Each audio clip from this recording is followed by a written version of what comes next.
This is the place They almost lean on each other. where men are separated The gloves are off, and they are going to battle. by less than half a second.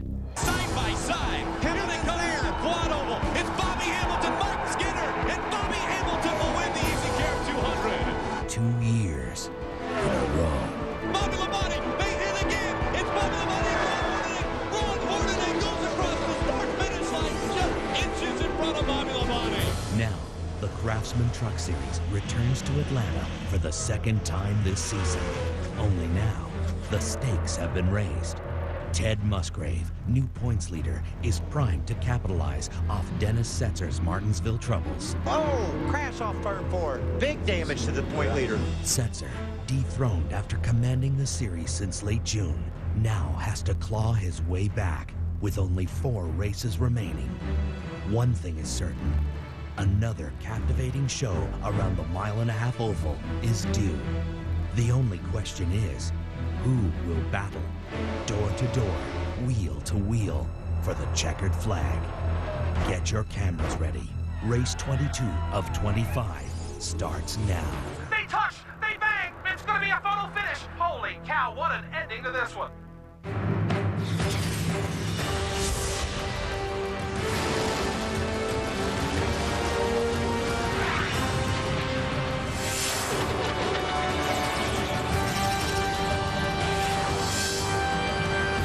After his 4th place finish last week, Ted Musgrave takes over the points lead. Dennis Setzer takes on a new role, that of hunter instead of the hunted. And Ricky Craven got a huge monkey off his back by winning his first truck race. Our points race is tight, and the end of the season is coming fast. Fast is the best descriptor for Atlanta Motor Speedway. Speed Channel's coverage of the NASCAR Craftsman Truck Series pre-race show is presented by Craftsman. A crisp fall afternoon just south of Atlanta, Georgia. Temperature just 61 degrees. Take a look at our 4 top 10 point standings. 4 races remaining. Mathematically, everyone in the top 10 still in contention. Realistically, it's down to 2. 2 is the number of positions Ricky Craven moved up to break back into the top 10. Let's look back at last week's short track race. Ricky Craven, Todd Cleaver were 2 of the guys. Actually, there's a few guys that stayed out here that had pitted earlier. I don't know what strategy Craven's playing right now. Is he planning on staying out the rest of the way? He pitted on lap number 54. Last year, Jamie McMurray won this race. You know when he pitted? No. Lap 45. Down the backstretch, Ricky Craven has put 10 truck lengths between himself and second place Todd Cleaver. As he comes out of turn 4, the checkered flag will fly.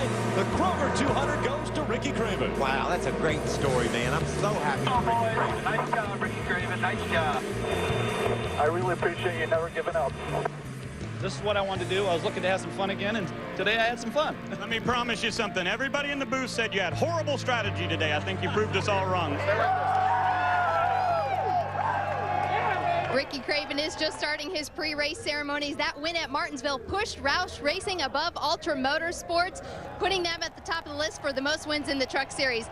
That was a great day for you, memorable day for Roush Racing. How much confidence does this give you going into the last 4 races? It's real big. I appreciate you interviewing me. I'm going to try and back it up, but real proud of the team. And he does have pre-race interviews, and Jack Sprague says hello as well. Let's go check in with Ray, who might not be so rushed there in the pre-race ceremonies. No problem, Wendy. We got lots of time, and I want to introduce you to Todd Cleaver. Folks, if you don't know this guy, up-and-comer in the Roush Racing organization, no doubt about it. But no win yet so far in 2005. Is today the day to make it? Well, it's about as good a day as any. This is a home office of World Financial Group, one of my sponsors, and we got Show Rotelli on the truck today. We're going to win one soon. I just got to quit worrying about it. I put a lot of pressure on myself the last 6 weeks or so to win, and it hasn't happened yet, and I can't force it. It's going to happen soon enough, and I'm just going to relax and have fun and go racing, and we'll get one of these before the end of the year and take home my Ray Bestis Rookie of the Year title. I think that will be the key, no doubt about it. But 3 times this year you finished second, including last week to your teammate Ricky Craven's. Got to work on the old noggin a little bit. Yeah, you know, I mean, it's not that we haven't run well enough to win a race. We have, you know, we just, for whatever reason, Haven't pulled it off yet, but it's going to come, man. And the more I stress out about it, the harder it's going to be and the harder it's going to be to get it. So we're just going to relax, have fun, and you know, go back to racing like we know how to do. Okay, go get him today. That's Todd Cleaver, and this team has been very good on the mile-and-a-half tracks. Wendy? Thanks, Ray. A little bit more time with Bill Lester. He makes his 100th career start today, and he starts 7th on the grid. This is going to be a great day for you, memorable, because you live right here in Atlanta. That's right. It's hot Atlanta. It's my hometown. You know, I hope to think we're going to be able to represent here strong for this track. Looking forward to it. The Waste Management Tundra is very strong, especially in race trim, so I'm expecting big things. We know these Toyotas are strong at these mile-and-a-half tracks. How have you been in practice this weekend? Very good. I mean, we haven't really made very many adjustments from the time we unloaded it. So, you know, Doug Wolcott and the guys have really worked hard at the shop, and I think we're going to pay dividends here in a minute. Bill Lester looks to add his name to the 15th different winner this season. Ray? Hey, Wendy, let's talk to his teammate, and that'd be Mike Skinner. Congratulations, man. Another pole, and by getting the pole here today, that wraps up the season. You get a $10,000 bonus from Budweiser. That's cool. I want to thank Budweiser for that. But, Ray, it's been awesome driving this Tundra. It's been a lot of fun, and on these big tracks, it's awfully fast. And, you know, we just happy to be here, man. It's just awesome. A couple of fourths and a second for you when you've won the pole, but not the victory. So what's going to be the key to making that happen today? You know, we had an awfully good truck here back in the spring, and I guess we ran over something or whatever. We had a tire problem and the right front tire blew. So, you know, I think my mental strategy is to take it a little easier on the tires and hope like heck we can get to the end, because I think we got an awesome truck. Congratulations, Mike Skinner on the pole for the 6th time in 2005. Records continue to be broken, and we will have a new champion in 2005. The question now is, who will it be? Could it be our new points leader, who's definitely on a roll, that being Ted Musgrave? Or will it be a reeling Dennis Setzer, who's trying to right the ship and continue to gain his first championship? Ted Musgrave and Dennis Setzer will battle it out in Atlanta, as well as 34 others in the EasyCare Service Contracts 200.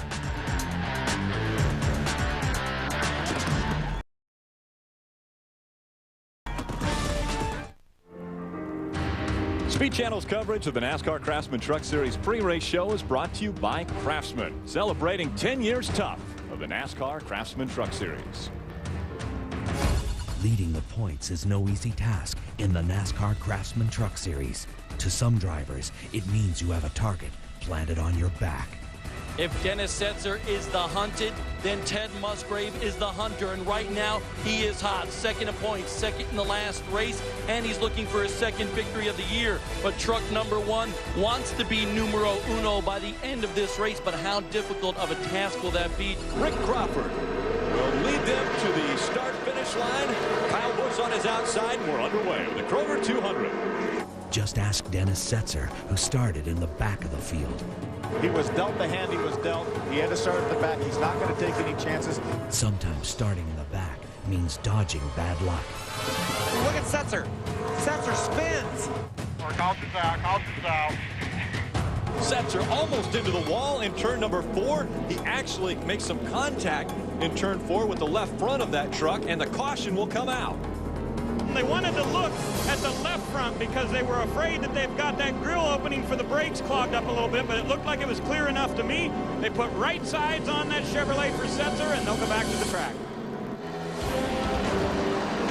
Setzer and Musgrave side by side. Remember, Musgrave has 4 fresh tires. Oh, he just decides to hit him. Move him out of the way. How will that go over? Well, I told you he had more support in his front bumper, so obviously he used it. More support and 2 more tires. That's all he needed to knock the point leader right out of the way. Veteran owner Jim Smith and Team Mopar seize the moment. He said, how in the world did we come in as the leader and not go back out the leader? They had to explain to him that some of the other guys had pitted earlier, and that's what the deal was. The Kroger 200 goes to Ricky Craven. Wow, that's a great story, man. I'm so happy for Ricky Craven. Nice job, Ricky Craven. Nice job. A 4th place finish at Martinsville put Ted Musgrave in the driver's seat and left Dennis Setzer to ponder the final 4 races of the season. It was an exciting weekend at Martinsville, and unfortunately Dennis Setzer lost the points lead. Do you have any ill will towards Ted Musgrave and the beating and banging that went on? No, that's just standard Martinsville. We was kind of in his way at that time. We were on some older tires. We were fixing to tune our Silverado up, but unfortunately just a tough day for us all around. These guys, they do a great job. They've got us a good Silverado to unloaded here, qualified 6th, and if this thing races as good as it did in the spring, we'll be okay. Now, we know you as a short track king, but you've been dominant on the 1.5 mile tracks. How does that give you momentum going in today's race? We're pretty excited. You know, this is a wide open 1.5 mile track, so fast. Qualifying's for sure wide open for everyone in the field today, and you know, we'll just see how long you can stay on the mat here in the race. That's going to tell the story right now. Dennis Setzer now finds himself chasing the championship leader, Ted Musgrave. Rick? Well, Setzer's woes and Musgrave's consistency has put the #1 Mopar Dodge in position for the championship. But Ted has come close before. Worst feeling in the world is going into the last race knowing when they wave the green you don't have a chance to win the championship. We're underway with the final race of the season. 4 times, you know, we've been, you know, really good and challenging for the championship, and, you know, thank goodness we're trying it again this year.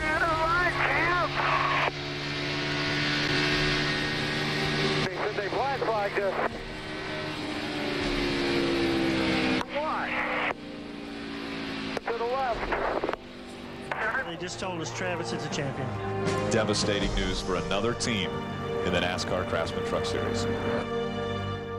You know, my first year won 7 races. In the second season, I think I won like 4. And in the last season was 2 or 3. Ted Musgrave claims the Milwaukee 200. You know, I've only won 1 yet so far this year, so the wins have actually gotten thinner.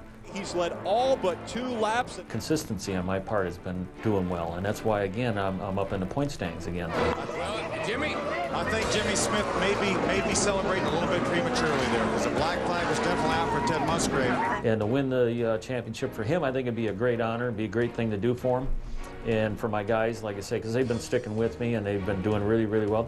In my eyes, they're champions. You know, even if we don't win the championship and don't bring home the trophy, I think they're champions, really.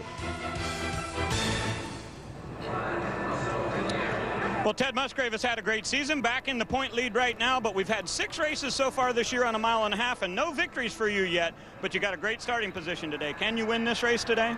I believe we got a shot at it, Ray. You know, like I say, qualifying effort was way better than we've always had. Front row help out. I just hope I can try and lead the first lap for some 5 bonus points. But winning it, we're going to sure try like heck. But you know how it is. You just got to kind of just see how the racing goes here in Atlanta. Anything can happen, as we found out earlier. Okay, we wish you good luck today. That is Ted Musgrave, and he is at the top of the points. Wendy?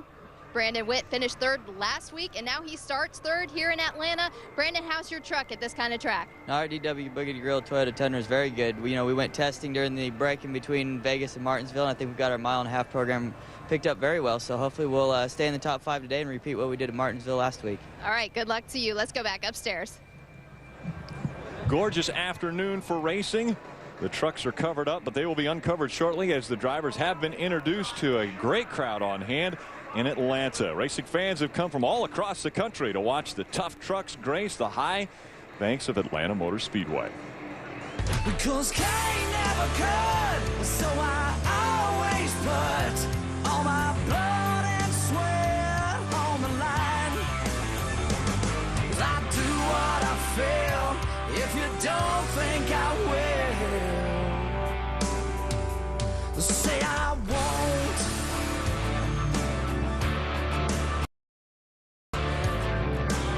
Nation, O Lord, to soon be free of storms.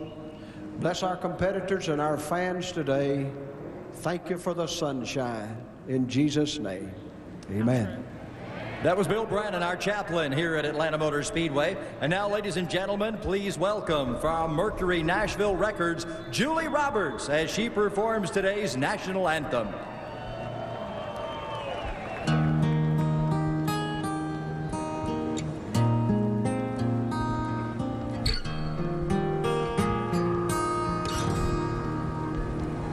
Oh, say, can you see by the dawn's early light what so proudly we hailed as the twilight's last gleaming, whose broad stripes and bright stars through the perilous fight.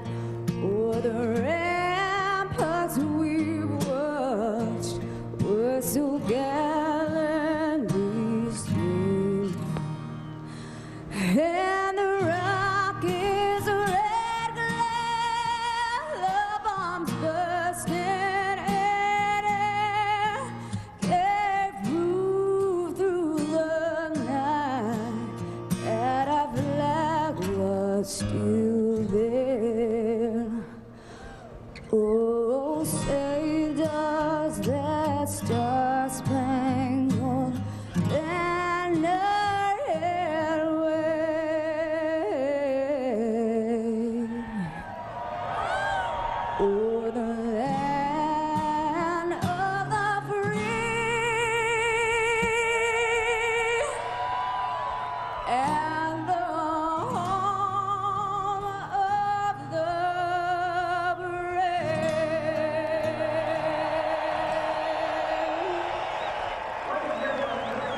Pre-race ceremonies wrapping up. The drivers will be strapping into their trucks, and we'll be getting ready to race in Atlanta.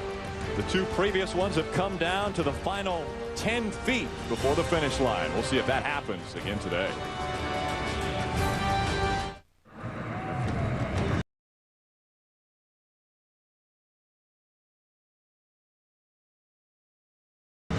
Welcome back to Hampton, Georgia. We're just south of Atlanta, but EasyCare Vehicle Services 200. Welcome to the NASCAR Craftsman Truck Series EasyCare Vehicle Service Contracts 200 on Speed Channel. Hello, everyone. I'm Rick Allen alongside of Phil Parsons and Michael Waltrip. Now, 6 races ago, we were ready to engrave the trophy for Dennis Setzer. But things have changed, and momentum has gone a different direction, hasn't it, Phil? Well, Rick, momentum is so big in all of sports, and racing is no exception. 6 races ago, Dennis Setzer was cruising along. As you mentioned, we were going to put his name on the trophy. He was going to win the championship going away, and all of a sudden, it turned. He had just won 4 of the previous 6 races, and then it turned. He can't seem to do anything right. On the other hand, Ted Musgrave has been so good the last 6 races. His average finish is just a little bit over 3 in those 6 races. He went from 227 points behind to now, as you can see, he's 54 points ahead. Right now, the momentum is definitely on Ted Musgrave's side. Gene crew chief had a team meeting this week. They weren't talking about points. They were talking about how they can win this race here in Atlanta. And I like that kind of talk. He's going to be awfully tough. Well, with the momentum right now being in Ted Musgrave's pits, how does Dennis Setzer get the momentum back, Michael? Just simply by performing, Rick. They go out here, go out on this racetrack today, and they run like they're capable of, and the momentum will swing. I don't think we can tell who's got the favorite for the championship right now, because both these teams are very, very capable of winning all the races that are left. They can go on a roll and make this happen. So for me, it's going to be so much fun to watch, because I don't know which cat to pull for. I don't know who's going to pull this deal off. It is really a toss-up. 2 races have been won by Dennis Setzer at Texas, and Ted Musgrave's been very successful at Phoenix as well as Homestead, where we finished up the last 3 races after this one. So a great points battle we've got building up here. Let's take a look at the Aqua Velva track description on this just over 1.5 mile track. Michael, this is one of the best tracks on the circuit, any circuit. They can run from the very bottom of the racetrack to your groove up against the wall. The fans are going to freak out when they throw the green flag. They go to turn 1, it's going to look like there's oil on the track, because these guys are going to scatter and go everywhere.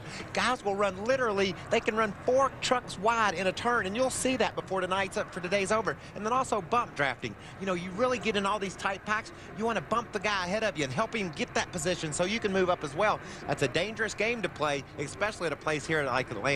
Well, normally we see bump drafting at the super speedways like Daytona or Talladega, but you mentioned bump drafting might happen here at Atlanta. Let's take a look at the Aqua Velva race analysis. 36 trucks will again be starting we're going 130 laps. It's just over 200 miles. Pit window is about 55 to 60 laps for fuel, but most of the drivers feel like they're going to want new tires probably in somewhere around 40 laps. NASCAR allowed them to practice with an extra set of tires, so most all of these teams will have 4 sets of tires for this race, 1 on the truck to start with, and then 3 in the pits. And I'm sure of the strategy today, Phil. You have to get tires late. You can't pit on lap 45 or 50 like they did last week and win the race. You're going to have some fresh tires near the end of this race. So you're going to have to conserve your tires and be ready to put them on at the end. And you're sure about this? I'm positive. I don't think it can happen either. Anyway, I don't think. Well, what do y'all think? I think we need to get this one underway. Let's go down to hear today's command. Ladies and gentlemen, please welcome Michael Curran, COO, Automobile Protection Corporation, EasyCare, as well as his sons Ian and Duncan, as they give those most famous words in motorsports. Drivers, start your engines!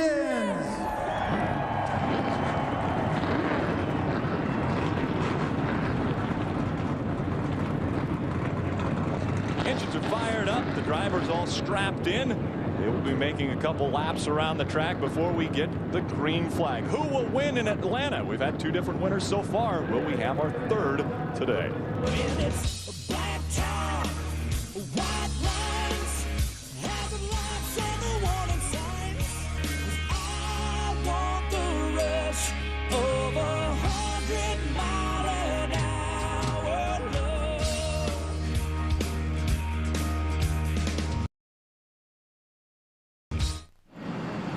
The NASCAR Craftsman Truck Series on Speed Channel is brought to you by Craftsman, celebrating 10 years tough of the NASCAR Craftsman Truck Series.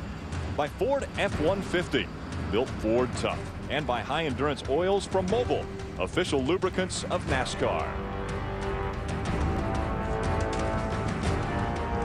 Engines are fired up. The officials still standing next to the trucks before they roll out onto the track. A rule that has been implemented prior to this race. Everyone has been talking about tires in NASCAR, and it has come to the truck series as well. They have to have 47 pounds in the right front tire, and not only when they start this race, but also when they put on new tires as well. That's exactly.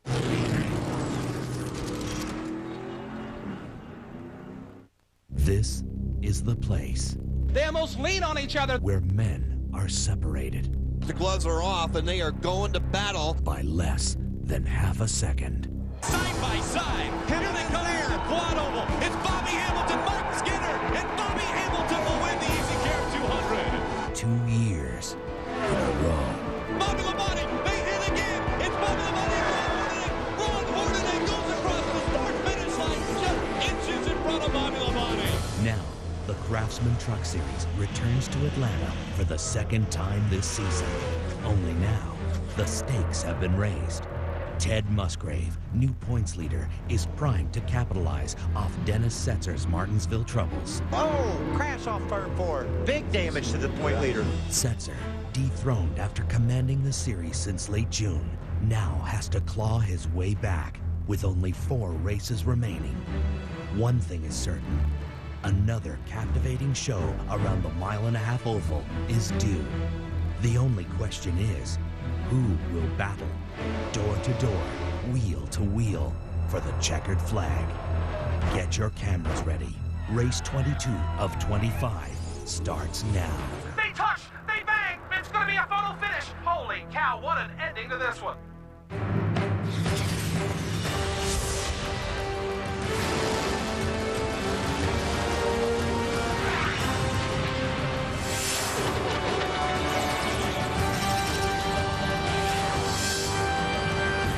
After his 4th place finish last week, Ted Musgrave takes over the points lead. Dennis Setzer takes on a new role, that of hunter instead of the hunted. And Ricky Craven got a huge monkey off his back by winning his 1st truck race. Our points race is tight, and the end of the season is coming fast. Fast is the best descriptor for Atlanta Motor Speedway. Speed Channel's coverage of the NASCAR Craftsman Truck Series pre-race show is presented by Craftsman. A crisp fall afternoon just south of Atlanta, Georgia. Temperature just 61 degrees. Take a look at our 4 top 10 point standings. 4 races remaining. Mathematically, everyone in the top 10 still in contention. Realistically, it's down to 2. 2 is the number of positions Ricky Craven moved up to break back into the top 10. Let's look back at last week's short track race. Ricky Craven, Todd Cleaver were two of the guys. Actually, there's a few guys that stayed out here that had pitted earlier. I don't know what strategy Craven's playing right now. Is he planning on staying out the rest of the way? He pitted on lap number 54. Last year, Jamie McMurray won this race. You know when he pitted? No. Lap 45. Down the backstretch, Ricky Craven has put 10 truck lengths between himself and second place Todd Cleaver. As he comes out of turn 4, the checkered flag will fly. The Kroger 200 goes to Ricky Craven. Wow, that's a great story, man. I'm so happy for Ricky Craven. Nice job, Ricky Craven. Nice job. I really appreciate you never giving up. This is what I wanted to do. I was looking to have some fun again, and today I had some fun. Let me promise you something. Everybody in the booth said you had horrible strategy today. I think you proved us all wrong. Ricky Craven is just starting his pre-race ceremonies. That win at Martinsville pushed Roush Racing above Ultra Motorsports, putting them at the top of the list for the most wins in the Truck Series. That was a great day for you, memorable day for Roush Racing. How much confidence does this give you going into the last four races? It's real big. I appreciate you interviewing me. I'm going to try and back it up, but real proud of the team. And he does have pre-race interviews, and Jack Sprague says hello as well. Let's go check in with Ray, who might not be so rushed there in the pre-race ceremonies. No problem, Wendy. We got lots of time, and I want to introduce you to Todd Cleaver. Folks, if you don't know this guy, up-and-comer in the Roush Racing organization, no doubt about it. But no win yet so far in 2005. Is today the day to make it? Well, it's about as good a day as any. This is a home office of World Financial Group, one of my sponsors, and we got Show Rotelli in the truck today. For their very last run. Now, there are a couple of trucks in this field that actually have 3 sets of stickers to rely on today. And many of the crew chiefs tell me that they think sticker tires are going to be better than scuffs. We'll have to see how it plays out. But as Michael said, they're going to hold on to this last set of tires till at least 30 laps to go. Hey, Mike Skinner, it's Mike up here in the speed booth. You got a copy? What's happening, Mikey? Oh, we're just up here talking about the fact that did a poll through the garage area, and everybody said you were the man to beat, that your truck was fast. They said you might have a tire issue, though. You've had it before in the past. Then I heard you say in the pre-race interview that you're going to take it easy. I've never seen you do that. I can't wait to watch. Is that going to be the plan? If you see me not taking it easy, come on the radio and tell me to take it easy. Last time you said I was going to have tire problems, we won the race. I love it when you say that. Yeah, and last time I said the guy that had the right strategy was going to lie. I mean, it's just a mess up here for me. But we're looking forward to watching you drive the heck out of that Toyota, Skinner. You're fun to watch. Go get them. You're coming to the green. Buckle up and do all that stuff your crew chief tells you, since I'm taking up your airwaves. All right, Mikey. You guys have fun up there. The field all in line, 36 trucks lined up side by side. Following Randy Kaiser in the pace truck, he will duck down onto pit road. And again, Mike Skinner and Ted Musgrave making up row number 1. Now you watch this, Rick. When they get to turn 1, you're going to think there's oil on the track. These cats are going to go everywhere. Fans all on their feet. The green flag flies. We're underway. So many of these racetracks, people fight for the bottom. They're going to be fighting for every position, as you mentioned, from the very bottom to the top. Cowbush already jumps to the inside, made it 3 wide, moves up into 3rd. Wow, and he looks like he's going for first. Bill off turn 2. Look at him, pitches it to the bottom. He's got him 3 wide on the back straightaway, going for the lead. 3 and 4 wide as they came out of turn number 2. They're 3 wide for the lead. Kyle Busch takes it on the bottom. Now look at that mess. I told you, look at them. They're everywhere. Looks just like restrictor plate racing at Daytona or Talladega. Wow. The start-finish line, it only took 5 miles. That's Steve Park. Steve Park gets spun around. Oh, back up into the wall he goes. Wow, that was a tough blow. Hope Steve's okay. Mike Bliss, the 16 truck. Express Motorsports, you see some fire under the hood. That should extinguish itself, Phil, and you can see Steve is going to be okay. Both of the guys. Yeah, both of them have the window nets down. Mike's already getting out of the truck. Steve's moving around, getting out now. That's great to see. Tough break for Eric Norris. We mentioned earlier that he makes one of his infrequent starts in the Pavestone Chevrolet, and unfortunately going to be a short one. That was just a deal where it got crowded on Steve. One truck moved over a little bit, probably reacting to a truck to the outside of him. They bumped. He and Steve bumped and sent him spinning. He was so excited about this opportunity, too. He's in one of Bill Davis's Toyotas, really looking for a great run.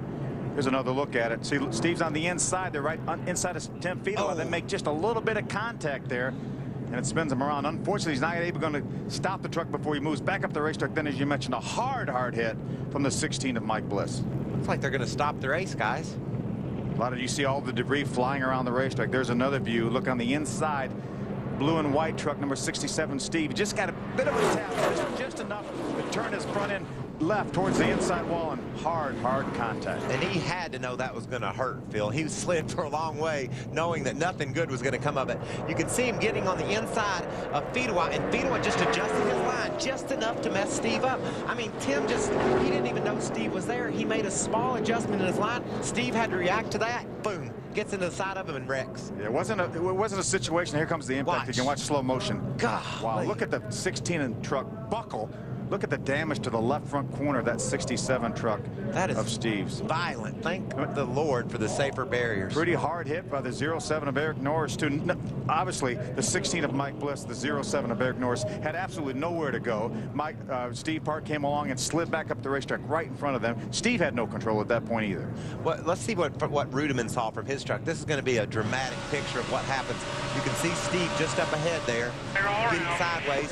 David just gasses it up. Do you hear him, Phil? Shot through that hole, and good thing he did. It closed up behind him. Yeah, as soon as he got by, then he backed back off the throttle because he knew it wasn't going to be pretty. Riding along with the Spears manufacturer, David Starr. Stay high, outside. Oh, stay high. That's a driver just listening to all the information that's available to him, but keeping his eyeballs open and not overreacting and saying, okay, high might be good right now, but by the time I get there, I think I'll go low. He slowed down. That was the key to his success in getting through that crash. We saw there was fluid up on the top side of the track. The two trucks stopped about in the middle, and so the safety crews needed to get out and clean everything up. We're in red flag conditions in Atlanta.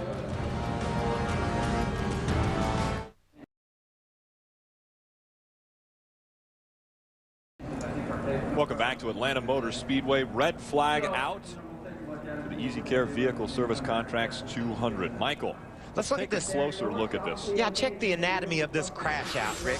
This happened. We're freezing it right here. You can see the trucks coming down the front straightaway. Right there is Jack Sprague. He is on the outside of Tim Fedewa, who is there. As they go forward to about the start-finish line, watch Sprague. Freeze it right there. See Sprague starting to make a move to the inside of the racetrack. When he moves over toward Tim Fedewa, continue roll the tape. Stop it. Now remember, these guys are running 190 miles an hour.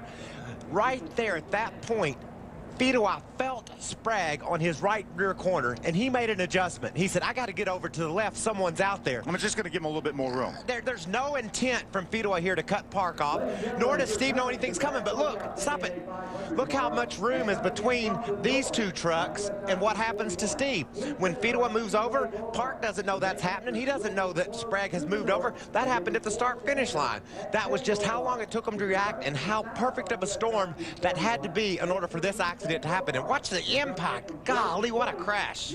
What a horrible feeling, too, as Steve knows he's backing across the racetrack at a 100-mile-an-hour part of the racetrack and knows we've just started the race. Traffic's going to be coming, unfortunately, and then, boom, big-time hit. Now watch real close. See, watch Fedewa react. That's him in the white truck right there. He's just moseying down the straightaway. He's got Steve on the inside. Everything's going fine. But right about here, those trucks get real close together. The 60 and the 65 are as close as they've been right there. And then the 65 moves away from the 60.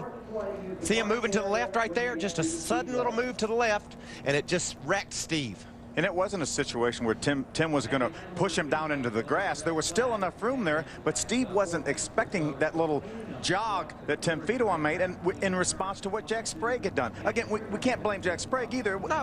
He wasn't crowding Tim Fedewa. He just moved over a little bit to adjust his line going in the corner. And I think in real time you can see how quickly this happens. And watch, it's just a reaction, then all of a sudden Steve's turned around backwards thinking, how the heck did that happen? Oh, yeah, and by the way, he's thinking, this is not good.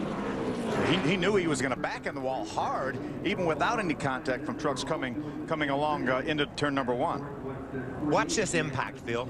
He saw the front brakes on the 16 truck of Mike Bliss locked up because he knew that Steve was coming across the racetrack, but all he could do was hit the brakes. There's no way to avoid that. He couldn't slow down any more to avoid Steve.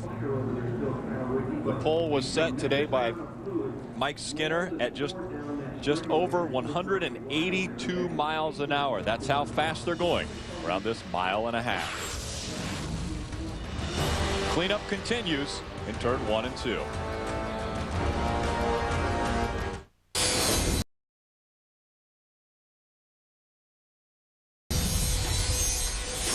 One of the very first things the teams do when they get to the garage area is to level their 4 scale pads. Now you'll notice I have a measuring device over here, and on this scale pad I have Craftsman's new Laser Track Level. Now you'll notice there's one bubble to level this from side to side and another bubble to go end for end. And as I make these adjustments, it does make a difference. You want the bubbles to be perfectly level. Then I can reference the other 3 scale pads to make sure we're ready to go to work. This one's really nice because it's actually self-leveling. I don't even have to look at the bubbles. Now you'll notice I've got a horizontal line right now. I can also go vertical or I can go crosshairs. And this makes it really nice if you're putting up a shelf or hanging pictures. In celebration of the 10th anniversary of the Truck Series, we present the toughest NASCAR Craftsman Truck Series moments, made possible by Craftsman, the official tools of NASCAR. In a series that was formed on the short tracks, moment 4 is the first ever race at Daytona Superspeedway back in 2000. Drivers names such as Greg Biffle and Kurt Busch involved in this first ever race. Also involved in this race was Jeff Bodine. Take a look at this accident that took place in the middle of this race. Jeff Bodine obviously went on to continue racing, but it was Mike Wallace who continued on to the checkered flag in the first ever race in Daytona. That was such a terrific race there. Unfortunately, other than the fact that Jeff Bodine got up into the catch fence there in the trial, but what great racing. Kurt Busch obviously showed us a thing of things to come because he finished second in that very, very first Craftsman Truck Series race in Daytona, in his first race ever also. Well, we see the trucks that are lined up on pit road right now, the officials standing there. The drivers are strapped in. We're under a red flag condition because of the accident that took place just after we completed our first lap, and that took place between Mike Bliss and Steve Park, and Wendy has caught up with both those drivers. Unfortunately, it happened so quickly, but the good news is Mike Bliss is okay. What happened out there? You know, I wasn't sure. I just, I was full throttle, and all of a sudden I seen a truck backing up the racetrack, and I just plowed into him real hard. And I hate it because, you know, these guys, this Express Motorsports, been trying real hard. And we had a great Silverado truck in practice, and I was really looking forward to it, but we didn't even make it to the second lap. That's a shame. Now, you will be in the truck the remainder of this season. Are you going to be okay, or do you have any pain? I have pain, but it doesn't physical. It's just, it hurts mentally. I'm sure it does. Now let's move over to Steve Park, who just walked out of the Infield Care Center. Good news is you're okay. Yeah, that's good news. You know, feel sorry for Mike. You know, he was a victim of circumstance, had a good truck, but our Toyota Tundra was a good truck too, and Bill Davis guys gave us a great truck with South Padre Island. And the first lap, you know, to be put out on the first lap, it's just disappointing. I mean, we're looking for a job and trying to, you know, move forward this year and look forward to next year and stuff. And we just can't do stuff like this. And these guys get racing these first couple laps, and it's crazy. It's not important to get to the bottom to put guys out. So again, just want to thank Toyota for the opportunity, Bill Davis Racing, and South Padre Island for giving us the opportunity. So we'll go get them in Texas. I'm sure it all happens in slow motion on the track. What goes through your head when that's all happening?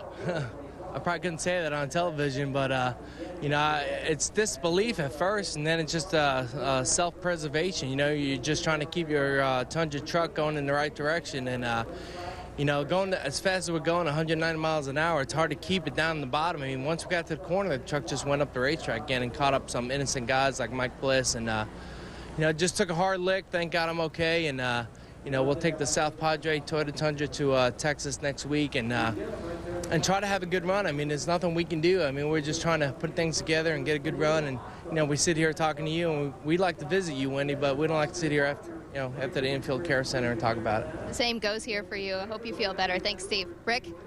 Well, thank you, Wendy. We see the truck of Steve Park. That was the South Padre Island number 67 Toyota. I bet he wished he was at South Padre Island right now.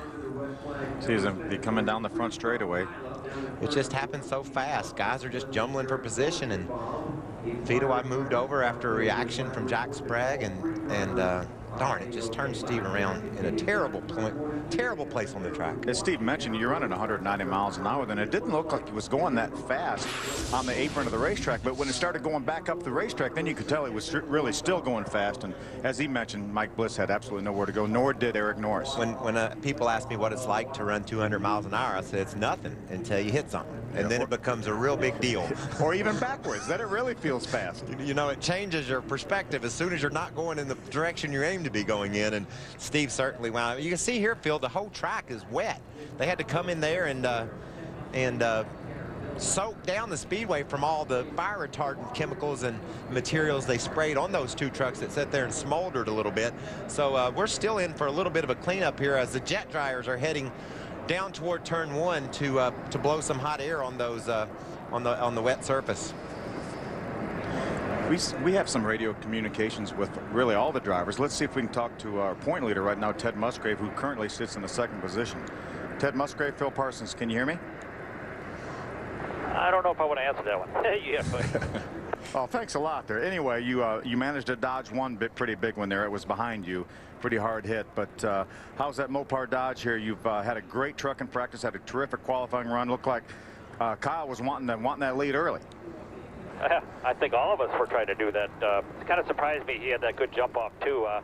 You know, my eye was on Mike down there, and I was trying to go side by side with him and try to lead the first lap. And you know, spotter said, "Hey, 3 wide, getting into 3." I looked out and I seen the nose of that truck. Man, where did he come from? He kind of ruined my party. So I don't know. We'll try it again. See if we can get by him now.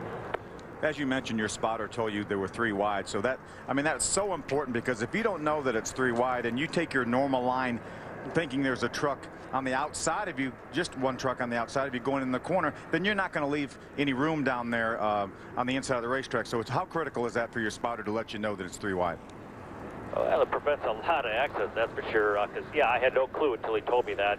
And luckily, Atlanta, as you've seen, we can run 3 wide through the corner. So that's what's so great about this racetrack, is you can have that situation come up and you can continue racing each other. So hopefully you see that all day long.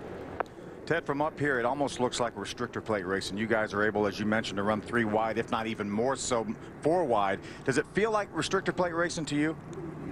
Well, it's kind of like a Daytona Talladega deal where, you can run wide open for quite a while. But I'll tell you what, Phil, after about 10 laps, you're not going to be able to do that. The tires will start falling off and people start rolling out of throttle. And that's where you're going to start seeing, the best chassis go to the front. All right, buddy. Have a good one. Thanks. All right, man. Just keep an eye on everything here for us.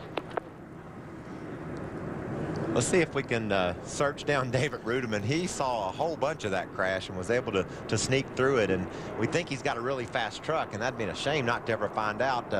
David Rudiman, it's Michael and the boys up here in the speed booth. Do you have a copy? Can you read me? I see you. Can you wave at us? Yeah, I got you guys. What's going on? Well, that was pretty exciting. You didn't need that frustration or aggravation right here on the 2nd lap of the race. You were able to slip through that, but we heard you get off the gas and get back on the gas and get off. Good job. I mean, you know as well as I do, Mike, on that situation, you don't know if it's going to snap back the other way and come across the racetrack or what it's going to do. And, as much as everybody's stacked up behind you, if you come out of the gas, you get run over. So, got our teammate Joey Miller back there. He cut me some slack, so that was a good deal. And hopefully we'll keep those clean here and get us a good finish. 10-4, how are Darrell's 2 Toyota trucks, the NTN Bearings truck and the Tundra? How are you guys running? Do you feel good about today? Yeah, in race trim, we felt like we were both, I think, pretty happy with both our trucks. And for whatever reason, when we taped them up and went to make qualifying runs, they didn't pick up like we thought they would. But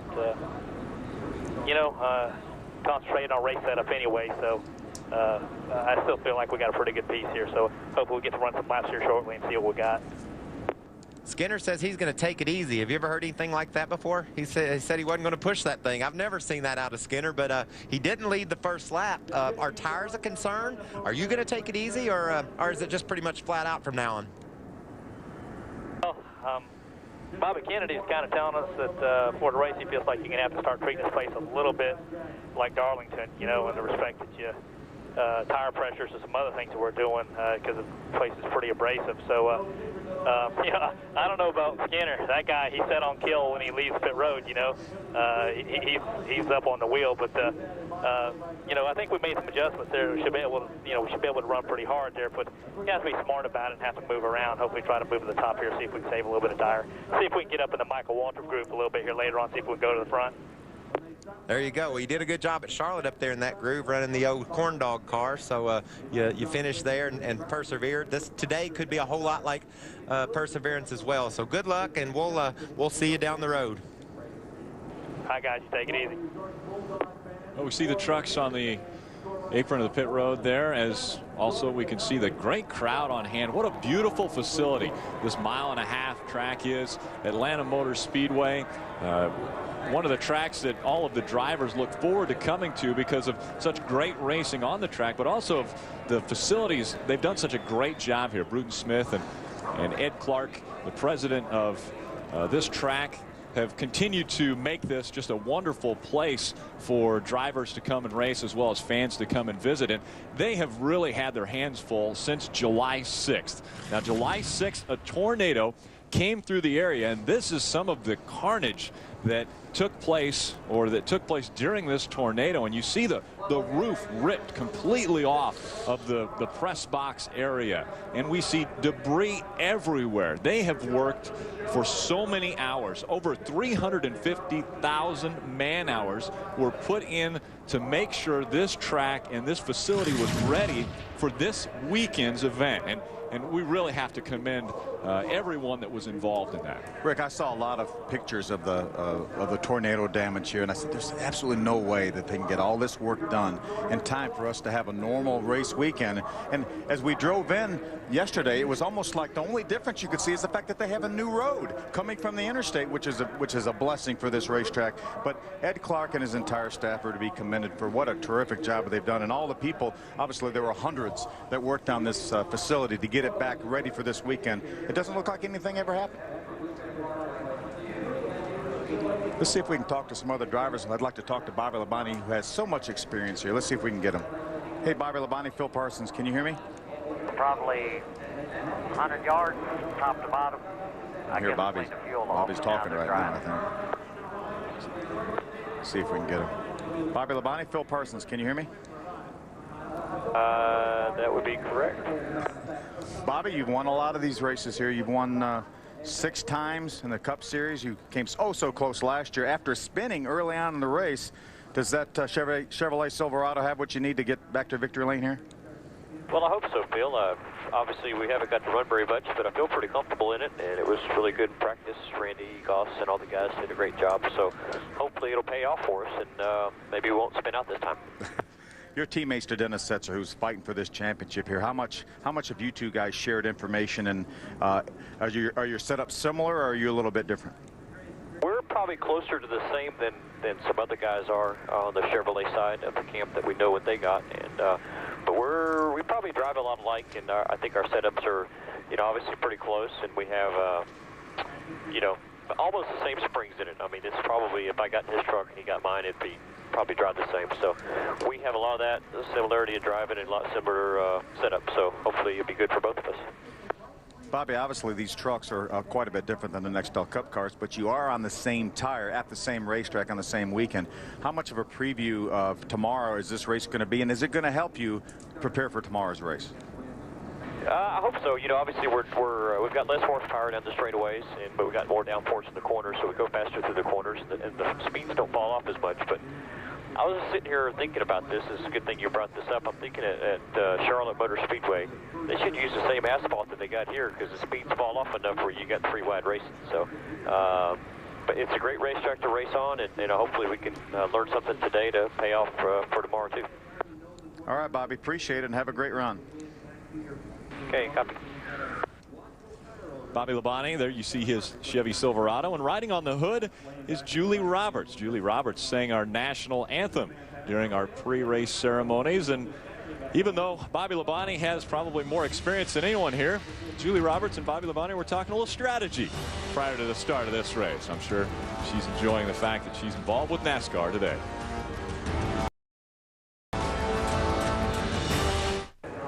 And welcome back to Atlanta, Georgia.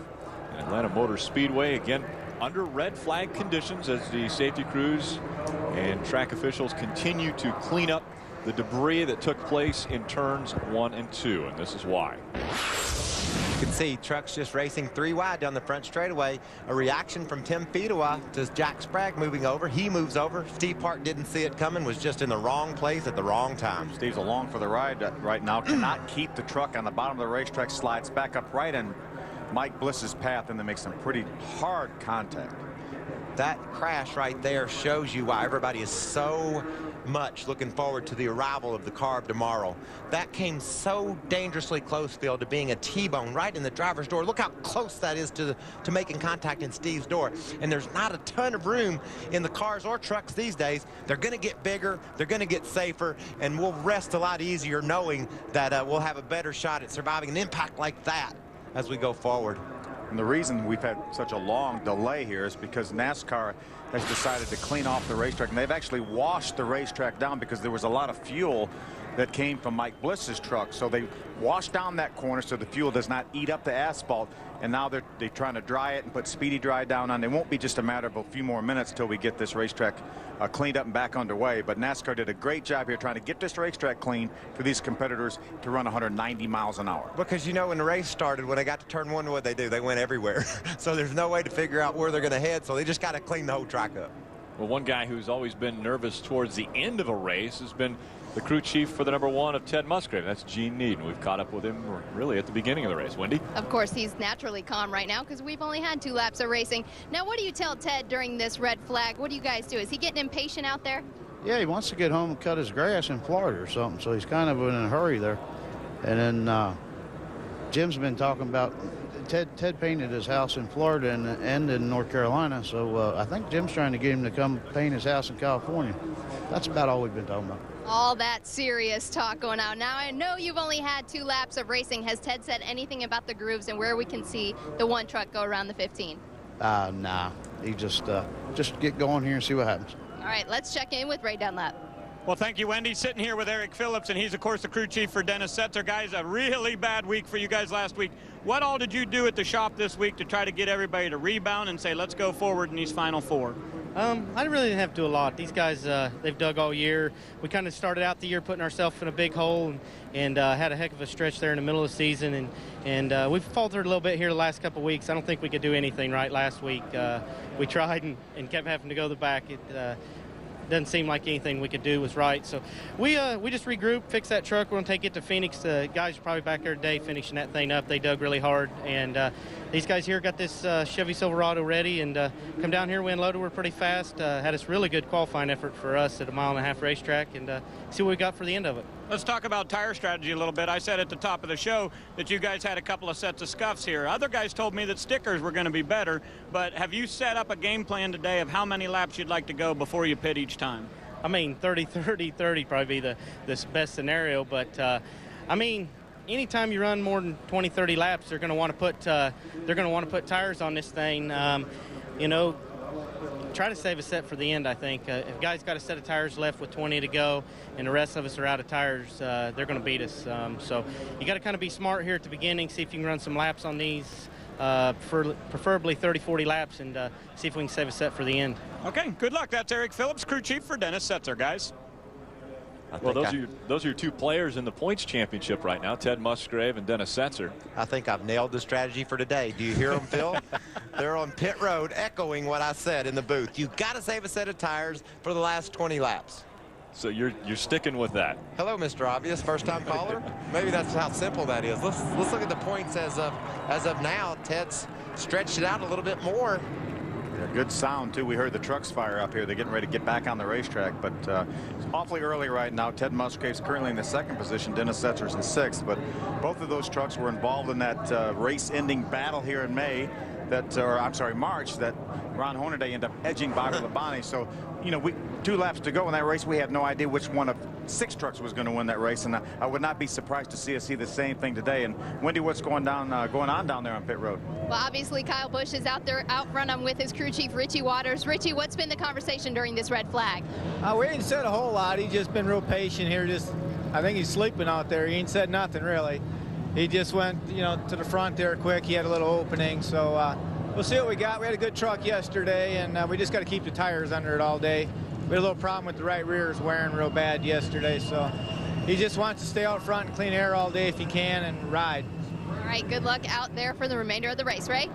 Hey, Wendy, we just talked about pit road strategy. Lots of guys wanting to wait until about lap 30 or 35 to put on tires, but a number of trucks will be coming down pit road here soon as we go back to green. They'll go out and run a couple of laps. They'll open pit road, and a number of trucks are going to come down simply because there was so much debris on the racetrack there that they ran through. Crew chief's wanting to take a look here, see if there's any wear, any problems. I know that sounds silly after 2 laps, but a lot of guys are going to look these tires over when we get the pit road open.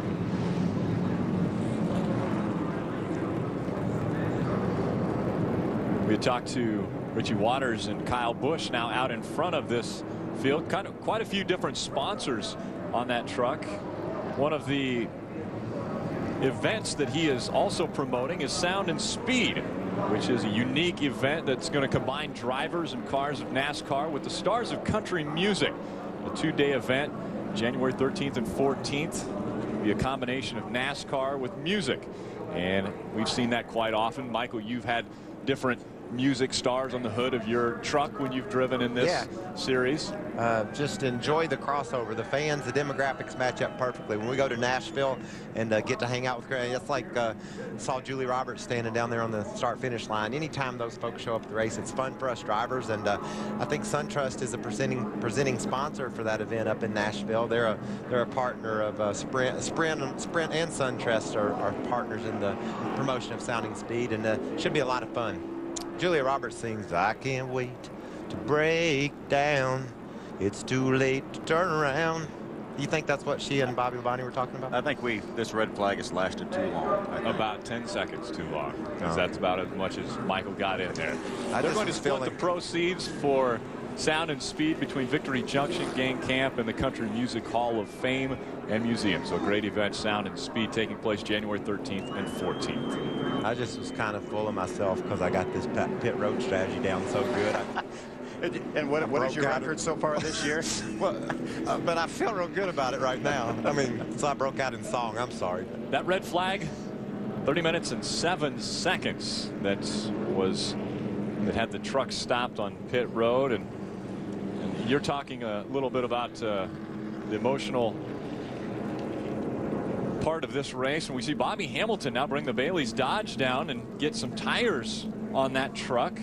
I'm sure the tires that are going on the truck have exactly the same amount or maybe even more laps on them than the ones he's taking off. He's going to put on some older tires right now, or some different tires, inspect the ones that he felt like maybe he ran through some debris on, and then they'll put those other tires back on later in the event. So I'm sure this is just a precaution. Plus, it could be a strategy. Who knows what tires he's put back on. That's probably what it's mostly about. A little bit of adjustment there on the nose, but I think it's just making sure his tires are okay, Phil, and playing a game. As Ray mentioned, there was so much debris on the racetrack. That was such a big hit with Mike Bliss and Steve Park, and along with Eric Norris, that this way they can take a look at them and make sure they don't have a slow leak, and they know they can put them back on. The pit crew will glue the lug nuts back on the wheels, and they know that they have those tires to put back on. Plus, he's got a little bit of an idea because he qualified on those tires and ran a lap during the race before they had the big wreck. He knows what they're going to feel like. So he knows that if he puts those tires on, he can be comfortable with how those tires are going to act on that 04 Bailey's Dodge. Now the only thing he has to be concerned about, I think, is when they go back green, he's going to be in the back of the pack. If he put on, say, some 15-lap tires, which I don't even know if he ran that many laps in practice. He never runs any practice in these circumstances. If he put on some 7 or 8-lap tires and he's starting in the back of the pack and it goes green for a while, he just has to make sure he doesn't get lapped early in the going. We've seen him fall behind, and it wasn't a death sentence for him by any stretch. He was able to rebound and finish in the top 5, but he'll have to be conscious of that as we start back racing. Remember, NASCAR gave all these truck teams an extra set of tires to practice on. Yes, a lot of the teams will put a second set on during practice, at least to make a simulated qualifying run. So you're right, Bobby Hamilton rarely runs a bunch of laps in practice, so I would be very surprised if he didn't have more than 2 or 3 laps on those tires. I was down talking to Bobby Kennedy on the NTN truck when practice was going on. It was halfway through before Bobby Hamilton even made his first appearance on the racetrack. That's part of his strategy for the weekend. He looks at the race as starts on Thursday or Friday when these trucks go on the track for the first time, conserving his tires and make sure he does all he can to have the best shot at winning the race. Kyle Busch, just as a recap, Kyle Busch started this race in 5th. It took him about a mile and a half to get by Mike Skinner and Ted Musgrave to take over the top spot, and so we are about to restart. This restart will take place on lap number 5, and we're back to racing in Atlanta. So lap 5 completed, lap 6 underway. Kyle Busch in front of Ted Musgrave. Brennan with the 38. Toyota looks to the inside of Dennis Setzer, not quite able to make the move this time. It's a lot calmer, it seems like, right now with a single file restart. A lot, because just that much less air bundled up, and these trucks suck up so well to each other. Look at Musgrave driving right on the back of the 15. That's because they make big holes in the airfield, knock a huge hole in the air. The trucks behind can drive right through. And Musgrave would love to get up front because he would love to get 5 bonus points out of the way right now. He wanted to lead that first lap. Kyle Busch didn't allow him to do that. He would love to get up there, pass him, and get those 5 points. Little side by side behind the front 6. Battle for 7th position. That upper groove is going to be the deal, Phil, as these trucks start to put some laps on the tires. You can see the leaders, all 4 or 5 trucks in the front there, stuck to the bottom. Back in 7th, we got a cat starting to look on the outside. Bobby Labonte, the 47 truck, knows his way around this racetrack. And I'm seeing trucks really starting to struggle 4 or 5 laps into this race under the green flag, sticking to the bottom of the road. So this will be big what Bobby's doing here. Here goes Bobby Labonte on the outside of teammate Dennis Setzer. That's the 46 and 47 running nose to tail now as they go down the backstretch. That might show Dennis Setzer, if Bobby's able to drive by him on the outside, it may show Dennis Setzer that, hey, that outside groove is there. Let me get up there behind Bobby Labonte and see if I can make some time up. To the side he goes, and Bobby Labonte will take the position away from Dennis Setzer. So Bobby Labonte moving forward. What if we run about 5 green flag laps and all of a sudden the outside groove is already working? Good battle for second. Mike Skinner, our pole sitter on the inside of Ted Musgrave. Smoke coming out of the 17 Intian Bearings Toyota, and that will bring out our second caution of the day. We have yet to get to lap 10 in Atlanta, and problems with this Toyota. What a horrible break for David Rudum. He had such a good run at Martinsville, had a good truck at Martinsville. He lost a gear there, and looks like, is it running, you think, Michael? I'm trying to listen, Phil, and see if the engine is running. Maybe a line broke on the NTN Bearings Tundra, or perhaps the thing did break an engine. You don't ever hardly see that, especially this early in an event. Let's see if we can. It looks like that reminds you of maybe an oil line that has broken, but it's possible it blew up. Oil getting on the header. Oil was coming out on the left side of that truck. Going to ride along with Jimmy Spencer. He's going to get a windshield full of smoke here in just a minute. You see Jimmy jump on the throttle just as soon as that happens. Wise move by Jimmy. You can see the experience there. He just chilled. He saw what was happening, rolled up to the top of the racetrack, and slowed down. A lot of times when an engine blows or something happens, comes out, we'll see it on these cameras, but we don't see any fluid getting on that camera of Jimmy Spencer. Well, they're pushing it back like whatever went wrong is the end of David's day. He's unbuckling his Hans device, and we could buzz him up and see if he knows what happened to it. Yeah, before he gets his radio, I'm sure our pit reporters will be down there and get the full story from David Rudum. And what a tough break. This is such a good racetrack for him. He sat on the pole here last year, finished 3rd as a rookie very early in the season last year. And they had a very good truck in practice. Those guys were very optimistic about today. They ran a 70 qualifying. He ran 70 in race trim. Inside of 10 laps at Atlanta, and already 4 trucks have left the racing surface.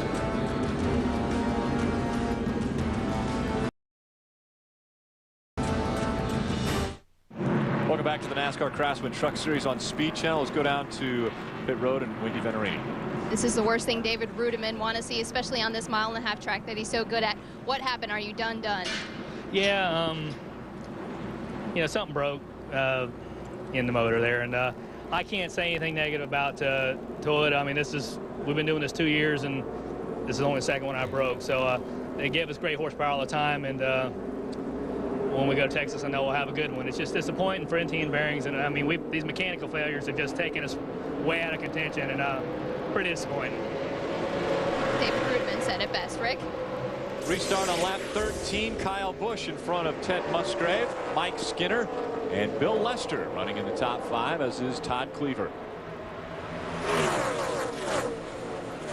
Well, they ran 3 or 4 laps under green and went from the bottom to the top. Still, the leaders are on the same tires they started the race on. See how long it takes them to fan out this time, Rick. So, and Phil, you and I talked to Bobby Labonte before this race, and Bobby mentioned that this is a racetrack where the first 10 laps you're going to run about as hard as you can, and then you start to lose the tires, and then you've got to really conserve the tires and run maybe a Mike Skinner type of race where you don't go so hard around the track. Well, jury's still out whether Mike Skinner is going to take it easy or not.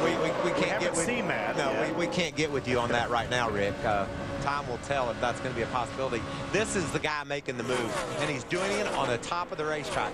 And do you remember a year ago how he spun because he's up on the top of the racetrack, but then he got back to the top and drove to the front, and now he's picking right up where he left off in the spring. It's a very, very fast Toyota, number 22, Bill Lester on the inside. Bobby drives right by him on the outside. He is the first driver of the trucks running up front to get up to the top of the racetrack and make some ground up. Now Todd Cleaver just behind the 22 of Bill Lester, and that is a battle for the 6th position, 5th and 6th position. 3 wide battler right there for just a moment. Brendan Witt, the 38, was on the inside. There's Todd Bodine, the 30 truck. Looks like Dennis Setzer on the outside, the 46 Chevy Silverado, side by side with the 30 of Todd Bodine. As these tires go off, Phil, you want to be side by side less and less. You'll see 2 wide because you have to, and you'll see very little 3 wide unless somebody gets sideways or someone messes up, because there's just not enough grip to put your truck in that position like we saw at the start of the race. You put those 4 tires on a pretty abrasive racetrack like this, and you're going to see some guys get awfully brave there. Here goes Mike Skinner, who's taking it easy, trying to take second on Ted Musgrave. And I guarantee you he's pleading his case to his crew. Now listen, guys, I'm running 80%. I'm really taking it easy. I just needed to get me some fresh air into my grill. That's how he justified this pass. Let's see what he says when he gets to the leader. But Michael, he could be, if he is saying something like that, he could be telling the truth, because Mike Skinner in practice was amazing compared to the rest of this field. He was running so much better than the rest of this field. He may be running 80% and still passing most of them. Well, if he's running 80% and he takes the lead, then his crew would probably rather him be running 75 and taking care of those tires, at least until the first caution, you know, just till they get to then. They could then look over their tires and say, okay, Mike, you can crank it up a few more percentage points, but you got to get to that first pit stop. That's why it would be a green flag stop. We see a lot of green flag racing here at Atlanta. Michael, did you see that 04 Bailey's Dodge right up there on the top of the racetrack? Remember, he pitted after the red flag, and he's already well back into the top 20, almost into the top 10. He's 12th position right now. Well, almost his ears. He is in the top 10 now. Drives around 2 of them on the outside. How's he doing, Wendy? Bobby Hamilton did come in, as we documented on that last 3, and put on stickers. That's all Danny Rollins has on pit wall is sticker tires for Bobby Hamilton. The tires look good. They did not flat spot him, but they did fix the balance on that car, on that truck, because he did run over something during that caution. So they fixed the balance, and they're going to glue up that set of tires and use them later in the race. There's a battle for the lead. The top spot, Mike Skinner, who supposedly was going to take it easy early on in this race, is now challenging Kyle Busch for the lead. Now, Michael, when you talked to Mike Skinner, did you not say liar, liar, pants on fire? That's exactly what I said. And then he told me to call him up and tell him to slow down if I think he's going so fast. So if I see much more, Phil, I'm going to be on the radio saying, Mike, we had a deal. Lead a lap, and then I'll let him go. Oh, did you hear that? Strategy. Yeah, he wants to lead a lap and then let him go. There's Jimmy Spencer right there. He made an unscheduled pit stop a couple moments ago. Put on some fresh tires. We'll find out here momentarily exactly what happened. Ray, what's going on with Mike Skinner? Well, guys, the problem is his Toyota gets a little aero tight when he tucks up right on the bumper there of the number 15, and he said that right from the start here. It's real hard for him to get to the bottom of the racetrack when he's tucked up in tight there, so he's hoping that Kyle Busch makes some sort of a mistake there so that he can get some line. But you notice now Skinner normally drops back off about 3 truck lengths so that he's got a good handle. Wendy? Jimmy Spencer called in to Dan Gloss, his crew chief, thinking he had a flat tire. Dan Gloss is checking out all 4 tires right now. He cannot find anything wrong at this point. We'll update you if they do find out they had a flat tire. You know, Michael and Rick, the beauty about this racetrack is that Mike Skinner gets aero tight when he's right behind Kyle Busch. Well, he doesn't have to go right behind Kyle Busch because he's got about 60 feet here at his disposal that he can drive. If Kyle Busch stays on the bottom of the racetrack, Mike Skinner can go to the middle. He can go to the top or vice versa. So this is the kind of racetrack you don't have to do what the other guy does. But we've seen Skinner every visit to Atlanta be the best truck dead on the bottom of the racetrack. We hadn't seen him make all these big runs up top like we watched Bobby Hamilton and Bobby Labonte do. He likes the bottom of the racetrack. You know, he's been very good before in the Cup Series. We drove that 31 as you see him take the lead over the 15 of Kyle Busch. That 31 Richard Childress car one time, he had an awfully good chance to win the race. Unfortunately, did not quite get it done, but he's always run extremely well. He's won a Busch race here back in 1999. This is going to be the telltale. He said he's just going to get him some points, get him 5 points, and let him go.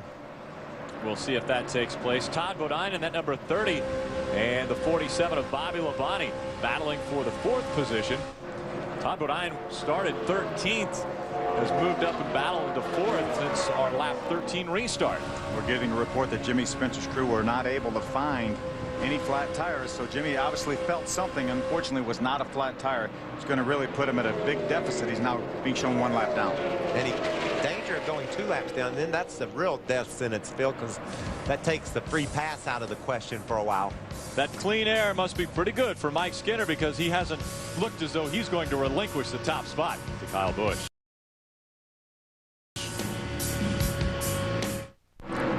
Welcome back to the EasyCare Vehicle Service Contracts 200 on Speed Channel. Mike Skinner continues to hold the top spot, has not relinquished that back to Kyle Busch as he said he was going to. He just wanted to get out in front and lead a lap, and then he said he was going to give it back. He obviously may have changed his mind. It feels so good, Rick.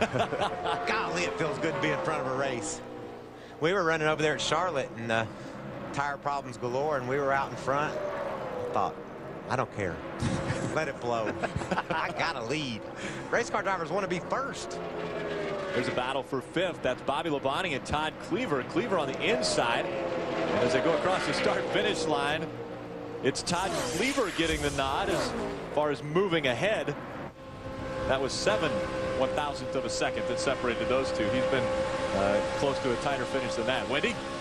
Bobby Labonte is reporting that he's been tight in the center and loose on exit. He was going to ride on the high side for a while. He's trying different grooves on the track to see what happens. We should see these trucks coming down pit road shortly, though. Lap 35, if we stay green, is what I've been told by most teams. Ray? Hey, Wendy, you see Todd Cleaver's Rotella T shell truck there. This is a brand new chassis, and they tested this truck, but it's the first time that they've run it. It's chassis number 44, and Cleaver said he really felt like it was a good truck on the bottom, and you see that's where he's been running. Labonte to the high side, but that 50 is able to hold right down to the bottom line, and that's the quick way around Atlanta Motor Speedway. Ray, you're exactly right. I talked to Mike Bean, crew chief for Todd Cleaver, before the race, and he said if we had our other truck that we're going to run at Texas next week, I would know exactly what I needed to do to that thing because we know it like the back of our hand. We're really not sure what exactly to do to this truck because it's brand new, different for us, but we're going to make some changes. We're going to try to do what we can do, and obviously they have a pretty good piece right now. We saw Kyle Busch, though, take the lead back from Mike Skinner. I guarantee you when we call Skinner to yell at him about leading the race, he's going to say, Mike, I'm taking it easy. I promise. I am. You can see what Todd Cleaver's doing here, Phil, is difficult. He's driving around a fast truck on the inside of the racetrack. Bobby Labonte's running high, keeping his momentum up. Todd's truck is good enough to where he can make that ground on the bottom. You don't see that very often here at Atlanta. Bobby's going to continue to run the high side. You see Todd Cleaver, the 50 truck on the inside. See where they land when they come off the corner here. Todd Cleaver putting a little distance between himself now and Bobby Labonte. You know, Wendy reported that these drivers were talking about pitting around lap number 35. You see the battle for the lead again. Mike Skinner looks to the inside, but boy, lap 35 laps is awfully early here to be pitting. You could probably go 55, 60 laps on fuel. It would really surprise me to see them pit this early. I can't see it happening, Phil, and I'm going out on a limb here, but that's too soon. You know, guys are going to say, you know, if I pit, somebody will stay out and get me a lap down. I got to go further than that, and it's going to be a tough call, but what I would think is if I've got a truck balance like these leaders do, I'm thinking maybe I'm not using my tires that hard, and I've got the confidence just to ride along until somebody else has a tire problem. That's what you're thinking. You know, that's your hope, is somebody has a tire problem before you do. And so you're touching a little bit on pit strategy now, Michael? Is that what I'm hearing you say? Pit strategy. I know all about what's going to happen. I got the pit windows down. I know what they're going to do on their tires. What's Ray think about my strategy? Let's find out, Ray. Well, Michael, I agree with you that it is too early here, but the problem is some of these teams saw cords on their right front tire after about 42, 43 laps like that. So they do get a little cautious. I agree with Phil that the fuel window would go much longer, but you just don't want to take a chance. We've seen Skinner and other guys blowing right front tires and into the fence ending your day. Terry Cook did it at Kentucky, so we know that they're going to be concerned about that right front. So I do expect them to pit in the mid-40s. Mike Skinner taking the top spot, back away from Kyle Busch, back out in front. And obviously he's waiting for a call from you, Michael. Well, he would tell me that he's taking it easy. Just like I bet he's telling his team on pit road.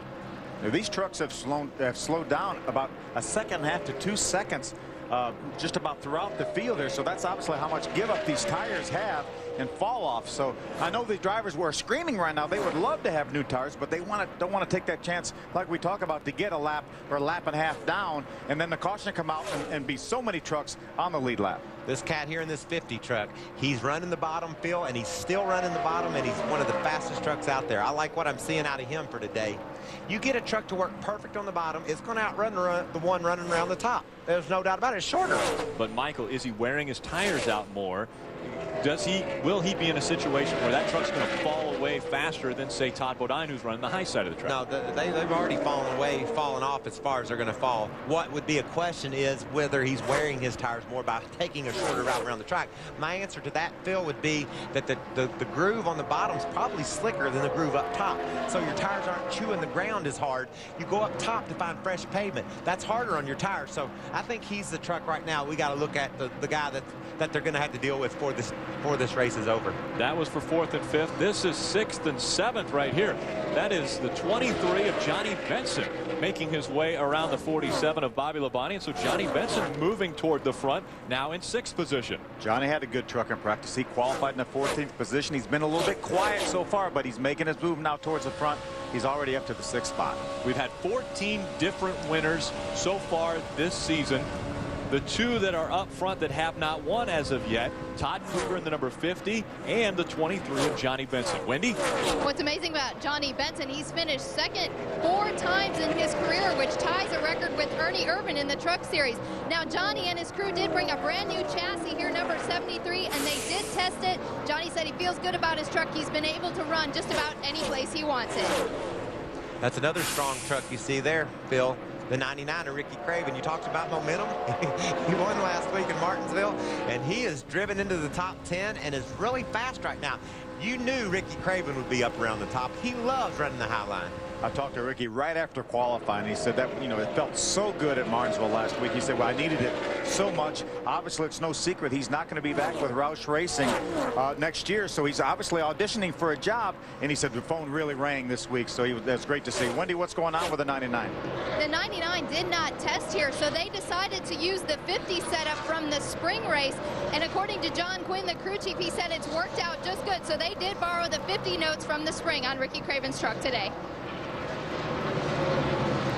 Great side-by-side battle right there. Todd Cleaver, the 50 truck on the inside, going for 3rd over Ted Musgrave. And I like what Todd's doing. He's using the bottom to pass, but he's not crowding back up in line. He's waiting until he's got the guys well cleared and then taking the top of the racetrack. So this is not only an exercise in showing us a fast truck, but it's also a cat that's being patient, making sure he doesn't overrun what he's got. We saw that with Bobby Labonte when he was side-by-side with Bobby.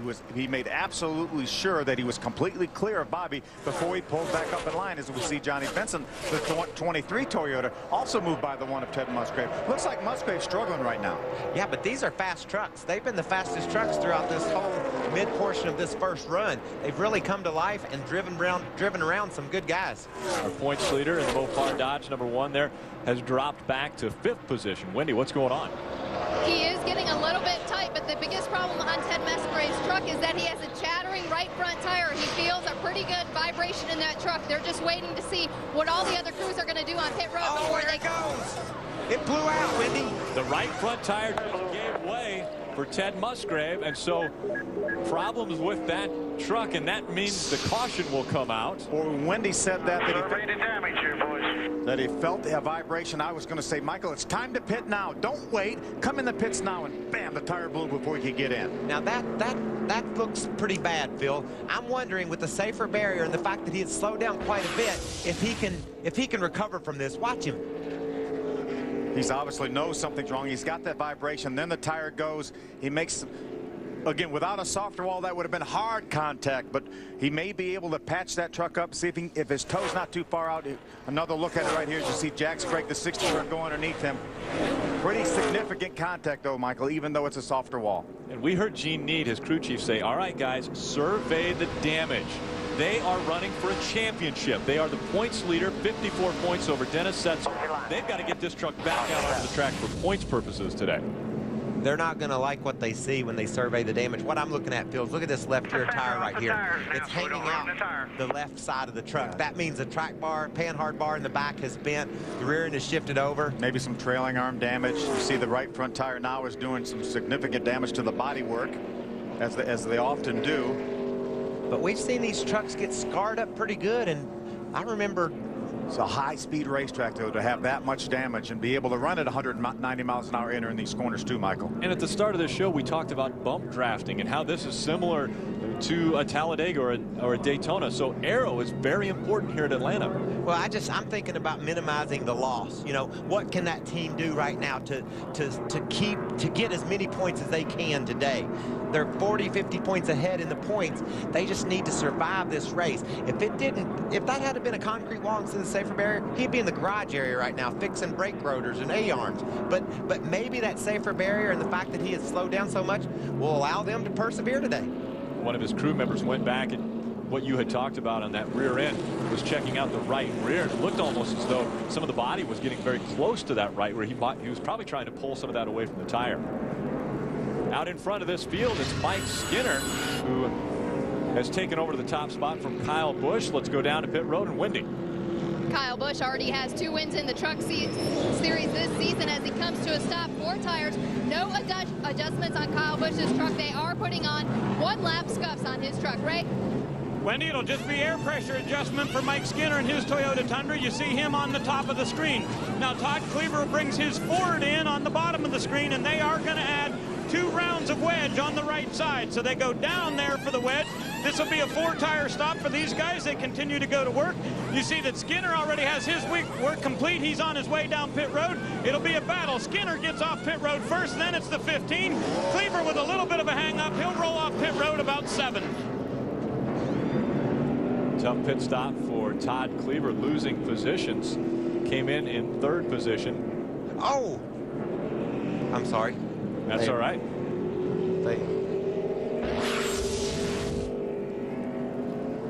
So there's David Starr. Watch the 99 as he tries to leave. It's a tire. Pits. It's a tire, and also gets one of the crew members pinched between the tire and the truck on the Spears manufacturing team. We'll shake it all out when we come back. That's why I said, ooh.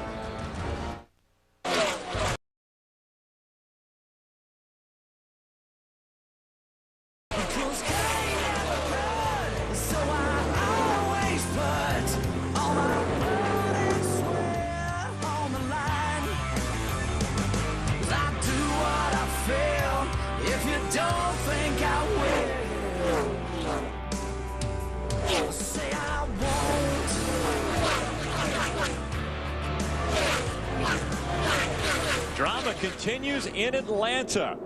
On lap 2, the big wreck with Steve Park and the 16 of Mike Bliss. And then we see how the 17 of David Rudeman is out of the race already. Problems with our points leader, Ted Musgrave. And out front of this one, it's Mike Skinner looking for a win in Atlanta. He's led all 3 races here, but has never come home with the trophy. Kyle Busch came out in 2nd position off this pit stop here. You can see the 2 blue and white trucks on the bottom. That's the battle for the free pass. Spencer needs to get around Lynch in order to get the free pass and get back on the lead lap. Kyle Busch peeks to the inside of our leader, Mike Skinner. Remember, these guys feel really good right now. They all have new tires on. Check this out now. Points as of now. Dennis Setzer would be on top by 1 point over Ted Musgrave. 3 wide. Why not do a little 3 wide right here? Johnny Benson, Kyle Busch racing for the top spot. Johnny actually leads that lap. How about that? Good job, Johnny. Johnny's made the Cup race for tomorrow too, so doing double duty this weekend. Mike Skinner's another driver that's going to run the Cup race tomorrow. Bobby Hamilton, that's also in this race, will run the Cup race. Obviously, Bobby Labonte, Kyle Busch are Cup regulars. They will also be in the race. You mentioned Bobby Hamilton. What a busy day for Bobby Hamilton. He just got done with the IROC race. Right before the start of this race, had to jump out of his damaged IROC car and get into a truck. But I like the fact that he was on the same racetrack during the same weather conditions that these trucks are in right now. That's why Bobby Hamilton, I think, may be a force to be reckoned with before this race is over. Kyle Busch grabs the lead away from Johnny Benson. They continued side by side. Johnny Benson drops back to second now with Todd Bodine right on his bumper. There's Bobby Labonte on the outside, makes his way around Mike Skinner. What a great battle at the front of this pack. Golly, they're all over each other. Remember, that's just about how this race looked earlier this year. Inside of 5 laps to go, every lap, we never knew who was going to be leading. As it got down to the finish, it looked like Bobby Labonte had the race won, and Ryan Hornaday beats him by 0.08 of a second. And folks, this is a NASCAR Craftsman Truck Series race, even though the names up front are Kurt Busch, Johnny Benson, Todd Bodine, Bobby Labonte, and Mike Skinner. Well, it's actually Kyle Busch up front. That's true. Kurt's in the crowd. You're watching. He is watching this race, though. Yeah, that's right. The one is amazing to me. He hit that wall hard, Phil, and yet he's being able to pass people. He's not passing many, but he's not crashed. He's not giving up. Wendy, what are they saying in the pit? This is definitely a championship contending team down here on pit road. When they saw the damage to the one, they went right to work. They were patient about everything they did, and Gene Need did an excellent job of keeping Ted Musgrave on the lead lap. Now he's all the way back in 28th, but the good news is he is on the lead lap. He does have extensive damage to the right side of the truck. They have fixed the toe temporarily, but Ted Musgrave said whatever changes you did, do more of it. And he was referring to the toe of the truck, which is still knocked out. So Gene Need is just hoping for a quick caution. Well, Phil, it'll become really important as they run 8, 10, 12 laps for them to get another caution and get back to work on that truck. He is using his tires up more now than ever. The toe's knocked off. He doesn't have his right front fender. That thing will go away in a hurry if it's not right. We'll find out real quickly what kind of shape they're going to be in. Yeah, as Wendy mentioned, and you mentioned, he would love to get a caution anytime from now.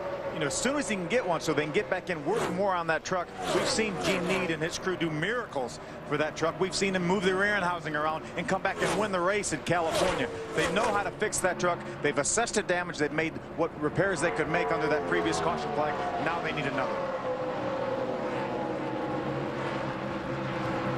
Sure do appreciate what I'm seeing out of my buddy Mike Skinner. He knows his truck's fast, but yet he's being patient. He knows this race is far from over. He solved tire problems out of another truck. He's heard from his crew what his tires look like. He's taken all that information and trying to figure out the best way to go about winning this race. And we throw out the word tire problems as a topic. Now, remember, NASCAR mandated 47 pounds of air pressure in the right front, and we saw our points leader blow the right front tire. Well, that doesn't mean that it's an air pressure issue. There's obviously things he can run over and get a slow leak, and then it's going to blow out eventually. When a tire runs around with a slow leak, he's going to get a vibration, as Ted Musgrave reported, and then it could blow out. So there's nothing to say that it was an air pressure situation that caused that tire to fail as it did. Battle for 5th and 6th. Jack Sprague just in front of Mike Skinner. Kyle Busch checking out on Johnny Benson at Atlanta Motor Speedway.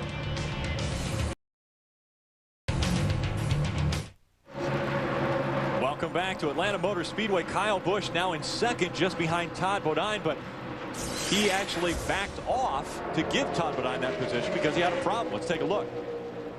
Check this out. Kyle was comfortably leading. You hear his team talk about temperature on the engine going up. Right there. You see that? There's trash on his grill. Now watch it suck off. Gone. Temperature problem solved. He came on the radio and said, my temperature's hot. He had a 8 car length, truck length lead. The crew chief, Richie Waters, said, slow down.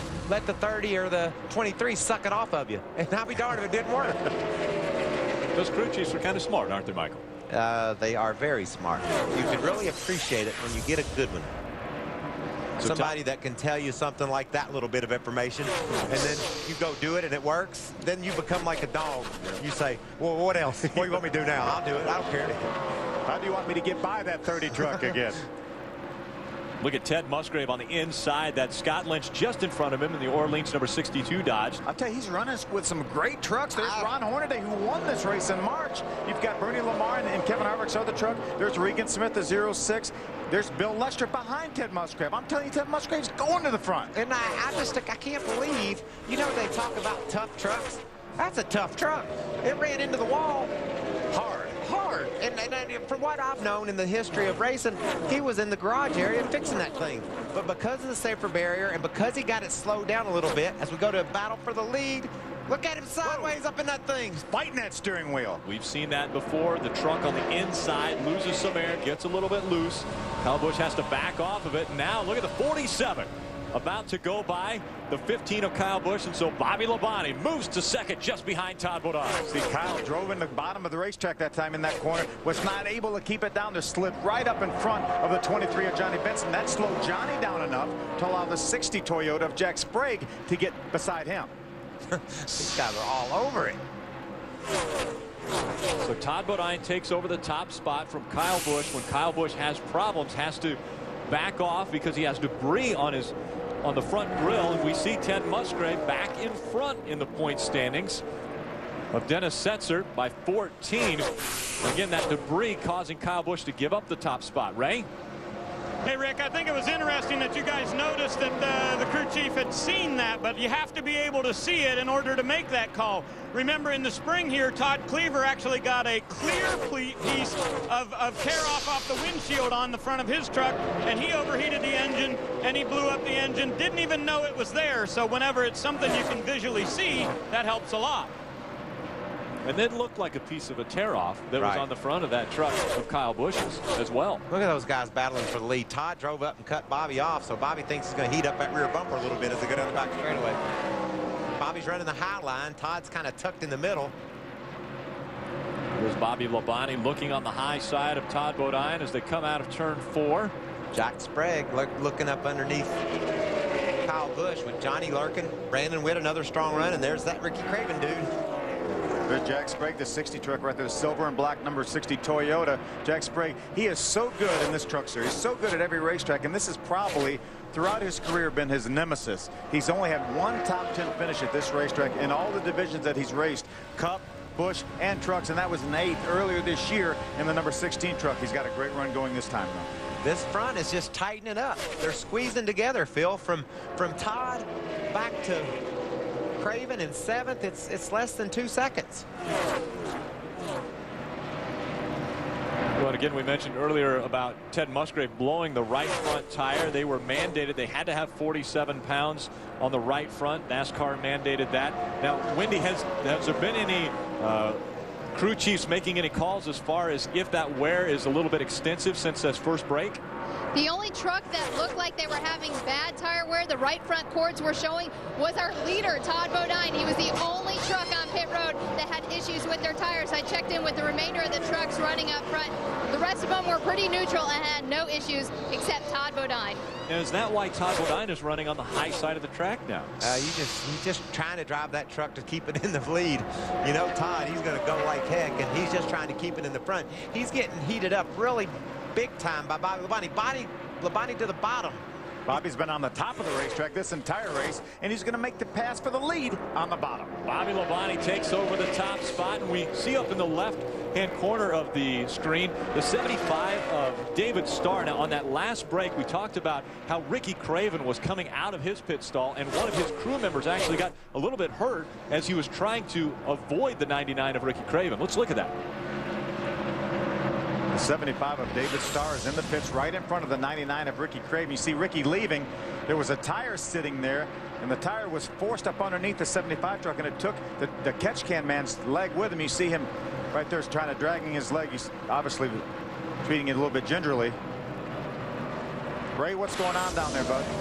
Well, Phil, just wanted to let you know that is Carl Hand, that is the catch can man on this Spears Manufacturing Chevrolet, and he has been taken to the infield care center. It appears that he may have his right ankle. So what they're going to do is have George Stone come over here. Now, he is a member of the 16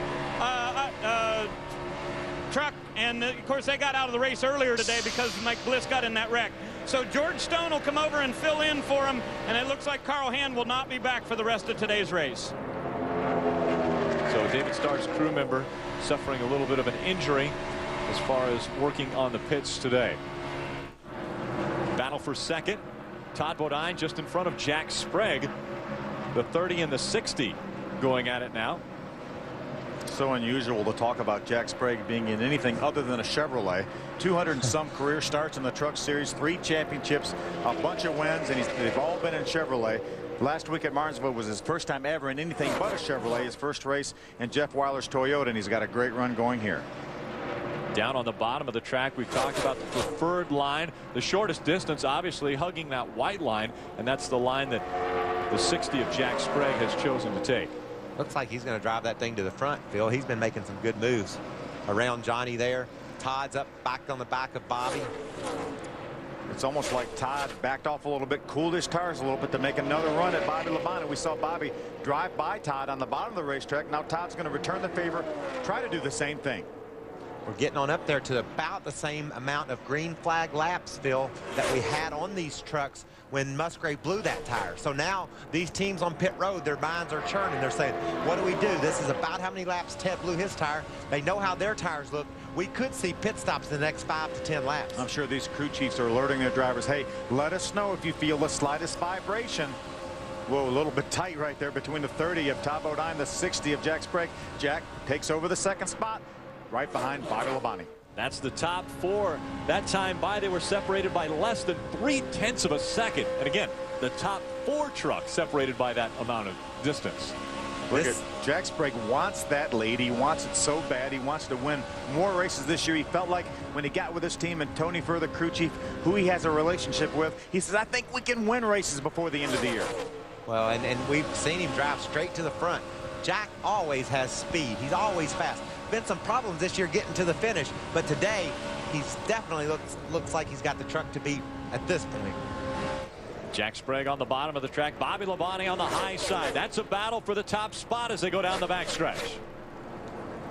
They can't make up their mind.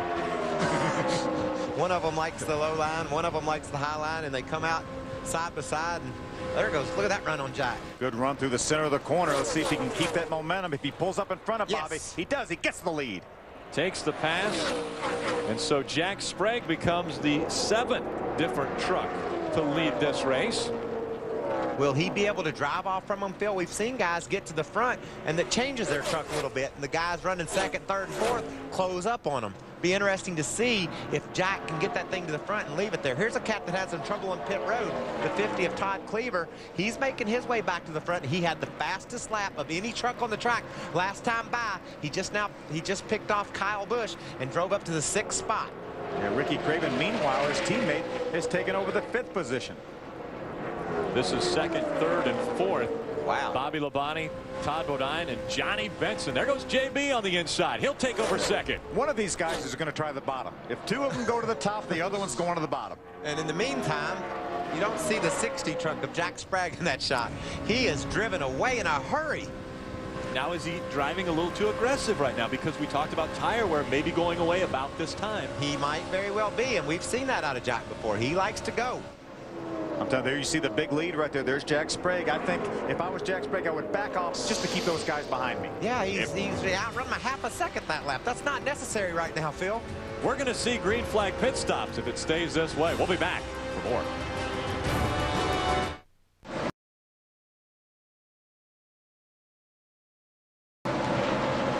Coverage of the NASCAR Craftsman Truck Series on Speed Channel is brought to you by Chevy. The new Chevrolet is an American revolution. By Aqua Velva. Aqua Velva keeps your face toned and fit. There's something about an Aqua Velva man. And by High Endurance Oils from Mobil, official lubricants of NASCAR. I got to thinking last week that I had the wrong speech, the wrong saying for Aqua Velva. There's something about an Aqua Velva man. That's it. That's it. That's it. Jack Sprague has put Almost a half a second between himself and Todd Bodine, but now Todd Bodine begins to reel him in. Todd has closed it up. Jack actually opened up a little over a second lead. Now right now it's down less than 3/10 of a second. There you can see that for about 3 truck lengths right there. Todd Bodine making a move on the Jack Sprague. Todd Bodine last found victory lane at Las Vegas, which was another 1.5 mile track. Speaking of Las Vegas, Joey Miller made his first start at Vegas in this 12 truck for DW. I'm telling you, Phil, he's learning more than his brain can process right now.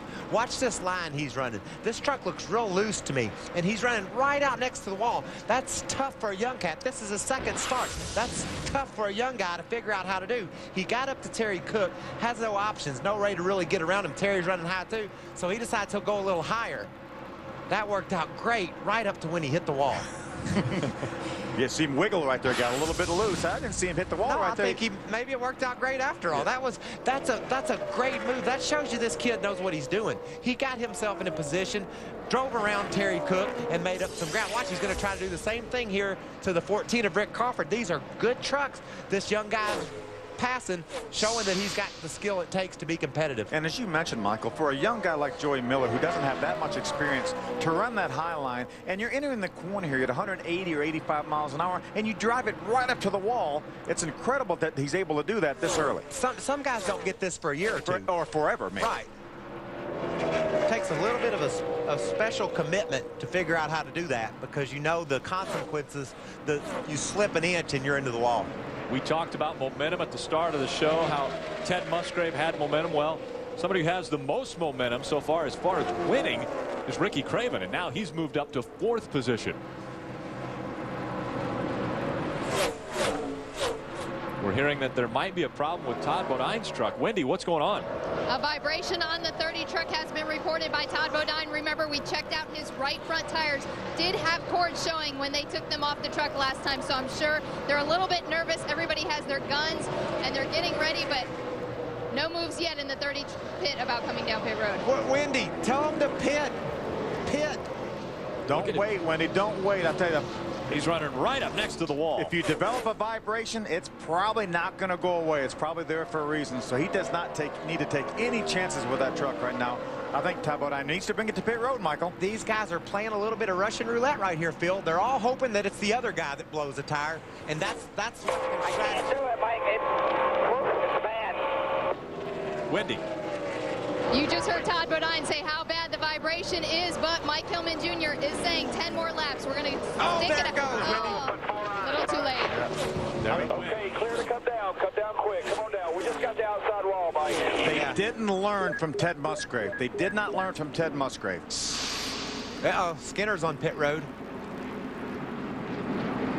He may just pass through right now to try to stay on the same lap. Yeah, the leader's off turn 4, and Skinner beat the leader to the start-finish line there. Yeah, I think if he stays on pit road and does not stop, I think he'll be okay. Yes, and I believe he will beat the leader to the cone at the end of pit road. Yes, he will. Yes, the fact that he beat him to the start-finish line, which runs all the way to the inside pit wall, meant I think he would be able to stay on that lead lap, and he did right back on the racetrack. What a driver has to realize, Phil, he had run the leader down. He had caught the leader, and then all of a sudden he lost 2 seconds to the leader in 2 laps. He knows something's going wrong. Watch this tire blow out as he gets into the corner. He reported the vibration a couple laps ago, and we heard Wendy say this. Crew chief Mike Hillman Jr. said stay out 10 more laps.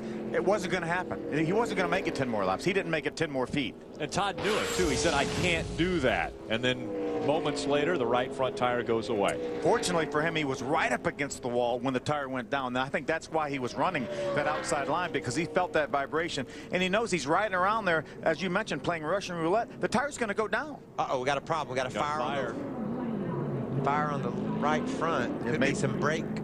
Could be some rubber. Could be some rubber there that caught on fire, and they'll probably go out as he gets up to speed here and turns that wheel around a little bit. He needs to be cautious of speeding on pit road, doesn't he? No, he's got to start last anyway, so he's yeah, he probably needs to come back in to they'll work on it. To work on it some more, make sure the toe's straight. He didn't make that much contact, it didn't look like. No, it wasn't as hard as Ted Musgrave. We saw Ted clobber the wall. He's already back up to the 11th spot, Phil. I can't believe that. Just behind Dennis Setzer. Now, how big is this pit stop with just 40 laps remaining in this race? Wendy. Jack Sprague comes to stop. His truck has been super loose, but crew chief Tony Furr will not take another rubber out of that truck. Only an air pressure adjustment. You also see Johnny Benson is in 4 tires and a slight air pressure adjustment on his truck as well. Ray? Well, Wendy, for the number 99 of Ricky Craven, he said this was white knuckle kind of loose. And then he asked his crew chief, what should we do? John Quinn says, I'm going to put a rubber in the left rear and tighten it up. And Ricky said, absolutely not. Do not do that. We have no chance to win if you do that. They had a hang up on the left rear, and Craven's going to lose spots on pit road. He got that truck too close to the pit wall, Rick. They couldn't jack the truck up, and it cost him some spots. And so losing positions on pit road is not what Ricky Craven wanted on his final pit stop. We'll be back for the conclusion of the EasyCare Vehicle Service Contracts 200.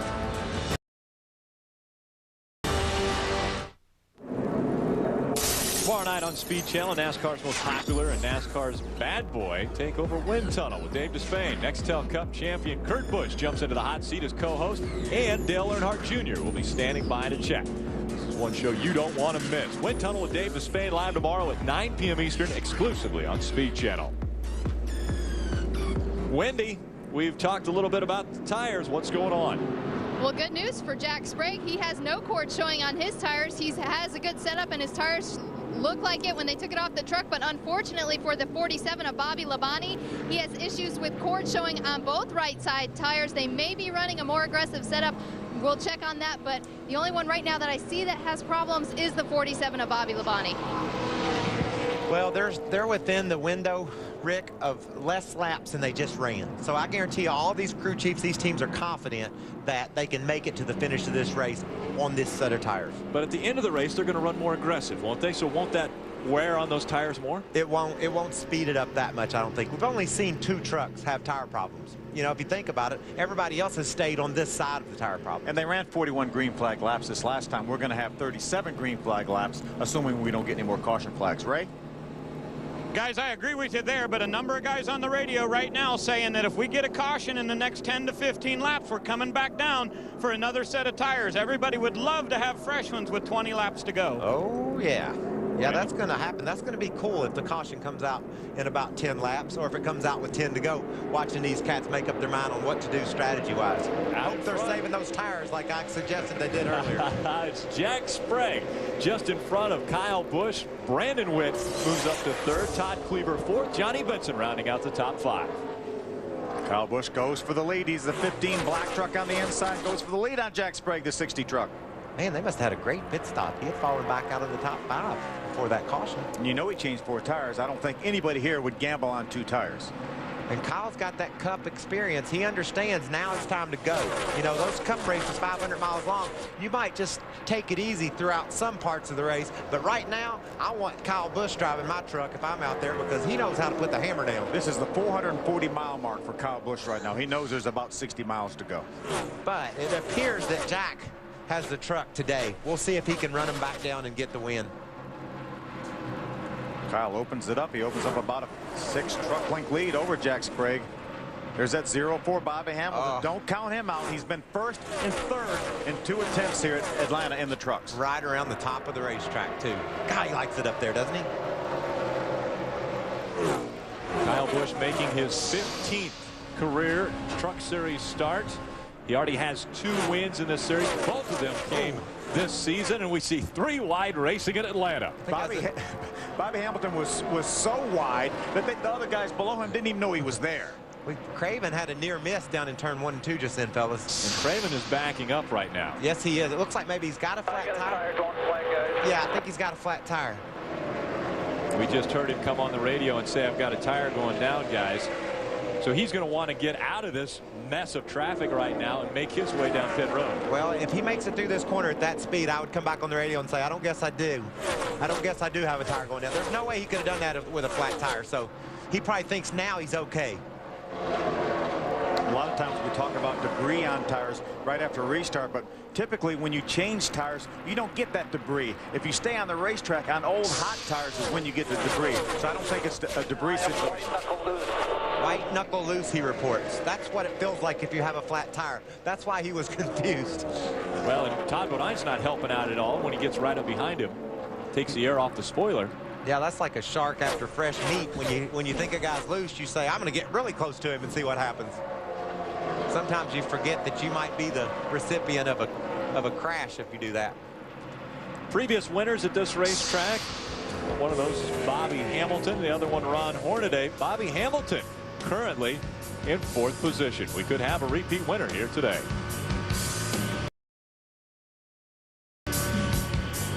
Side by side for the lead. That's Jack Sprague and the number 60 on the bottom of the track. Kyle Busch and the number 15 on the top of the track. They continue side by side down the backstretch. Don't forget that 23 truck right behind these two, Johnny Benson. What about the agenda for these three? You got Kyle Busch, who shows up every now and he just wants to win. Jack's got him a new ride. Johnny hadn't got him a win this year. All three of these guys are just chomping at that steering wheel trying to get to the front. 29 of Brad Keselowski having to come down pit road because of a black flag. The pins in the hood came loose, and so he was causing a problem, or potentially could cause a problem if that would have come up. Yeah, all these trucks have 4 hood pins, hood fasteners. 2 of them came out on the 29. He could have probably got by with 1 out, but he had 2 out, and that was a dangerous situation. NASCAR brought him in.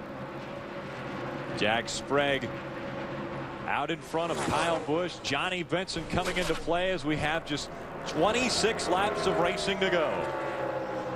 Ray, what's going on with Johnny? Well, guys, Wendy had mentioned earlier that Johnny had 4 second-place finishes. As we were coming into the garage today, I saw his truck owner, Bill Davis, and I said, Bill, what is the big picture for next year? Well, you have 3 trucks, 4 trucks. What is the deal? He said, our plan is to have 3, but as of right now, we do not have a sponsor settled in for this number 23 truck. I really hope that works out, because I'd love to have Johnny back. He also would love to try to get something put together for Steve Park. So I asked Bill Davis, I said, is there a chance that any of these 3 truck drivers will be moving up to your Cup deal? He said, right now, that's not our plan. We're looking at some other options for that 22 car. But he said, for the 23 truck, we're hoping Johnny Benson is back in 06. And Johnny Benson could be our 15th different winner in 2005. He's got to get by 2 trucks in front of him, those of Jack Sprague and Kyle Busch. We'll come right back.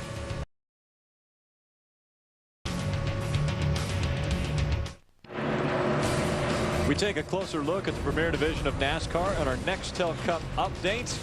With 4 races remaining, Tony Stewart, Jimmy Johnson, just 15 points separating the top 2. Don't count out our pole sitter here at Atlanta. Ryan Newman just blistered the field in pole qualifying last night. Always runs well here. Tomorrow's race starts with pre-race ceremonies, and NASCAR this morning will kick it off on Speed Channel at 10:30. So tune into Speed Channel 10:30 tomorrow morning for NASCAR this morning.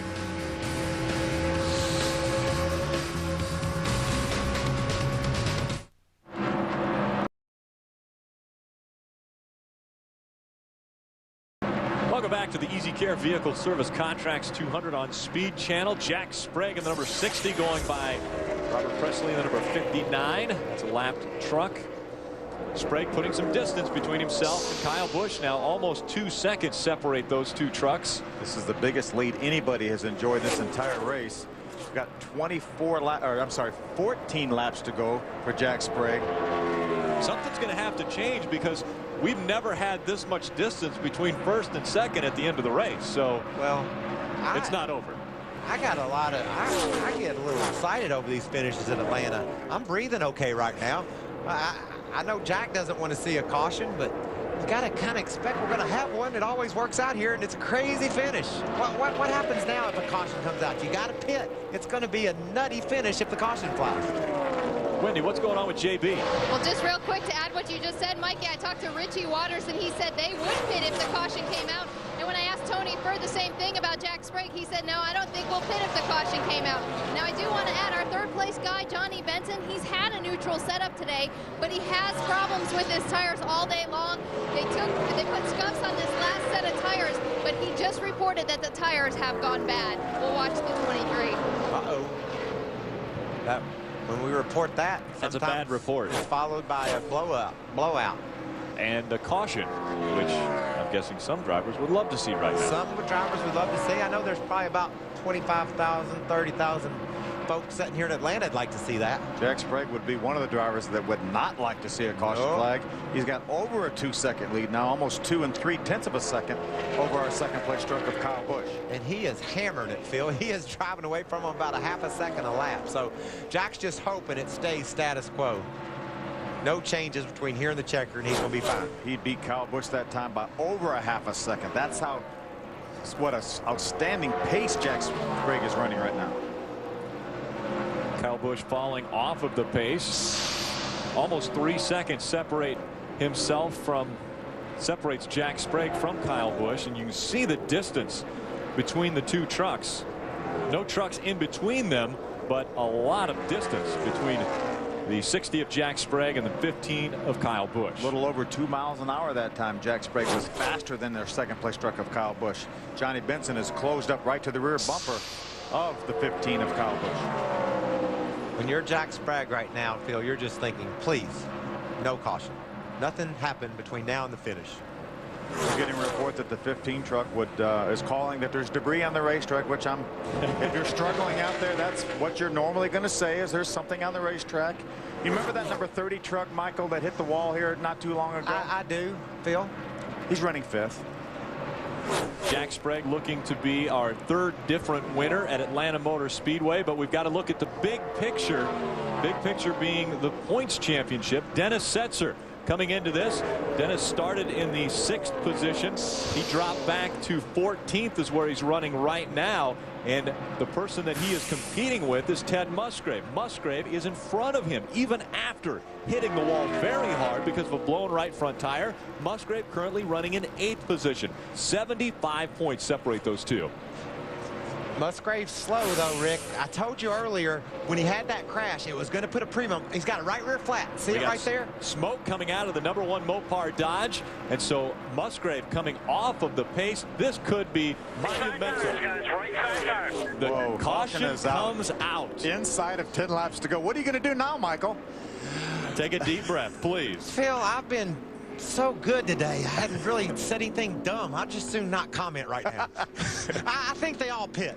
You think they all pit? I think they all pit. We're going to restart with 3 or 4 laps to go, possibly, and you think they're all going to pit? No. Now, I think some of them are going to pit. When you say that, there are 18 trucks currently on the lead lap, and so if you do pit, if you're up front, you could possibly start 18th. Can you make that up in 3 laps? You're not going to be the only truck that pits. Right. If I'm telling you, if Jack Sprague comes down pit road as our leader, I'm not sure that they all won't follow him. But maybe somebody running 14th or 15th may decide to stay out and say, hey, let me roll the dice here. 4 tires. Yep. I'm thinking they're all going to pit. Every one of them. I'm going with that. Heard 4 tires. Yep. That was Kyle Busch, I think, that said that. So it's going to be interesting to see if Jack Sprague comes down pit road. I think we know that Kyle Busch, their second place truck, is going to come down pit road. I didn't need. This is crazy. I don't even. We're coming. There you have it. That's Kyle? That was Kyle Busch saying we're coming. I bet you Jack stays out. If he stays would be out, a sitting duck. He's going to be a sitting duck. I don't think he can win this race if he stays out, and most everyone else pits. I think he stays out, and then some of the back markers stay out with him, and Kyle never gets to him.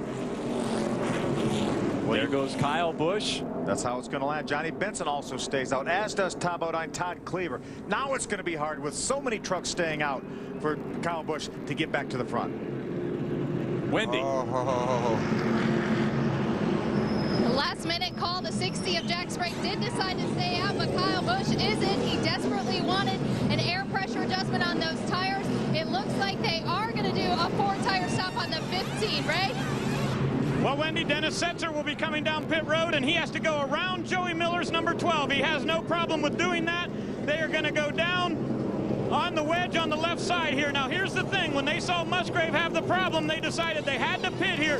Setzer's going to try to have a good finish. Back to Wendy. Ted Musgrave finds himself sitting on pit road as the crew is now around on the left-hand side. He did have a flat right tire, and they chose to do 4 tires since the caution did come out. Genie originally was just going to put 2 on, but they did put 4 fresh stickers on that machine. It's a fight to the finish. We've got a great points battle going on between Ted Musgrave, who is definitely on fire, and Dennis Setzer. We'll be back for the finish.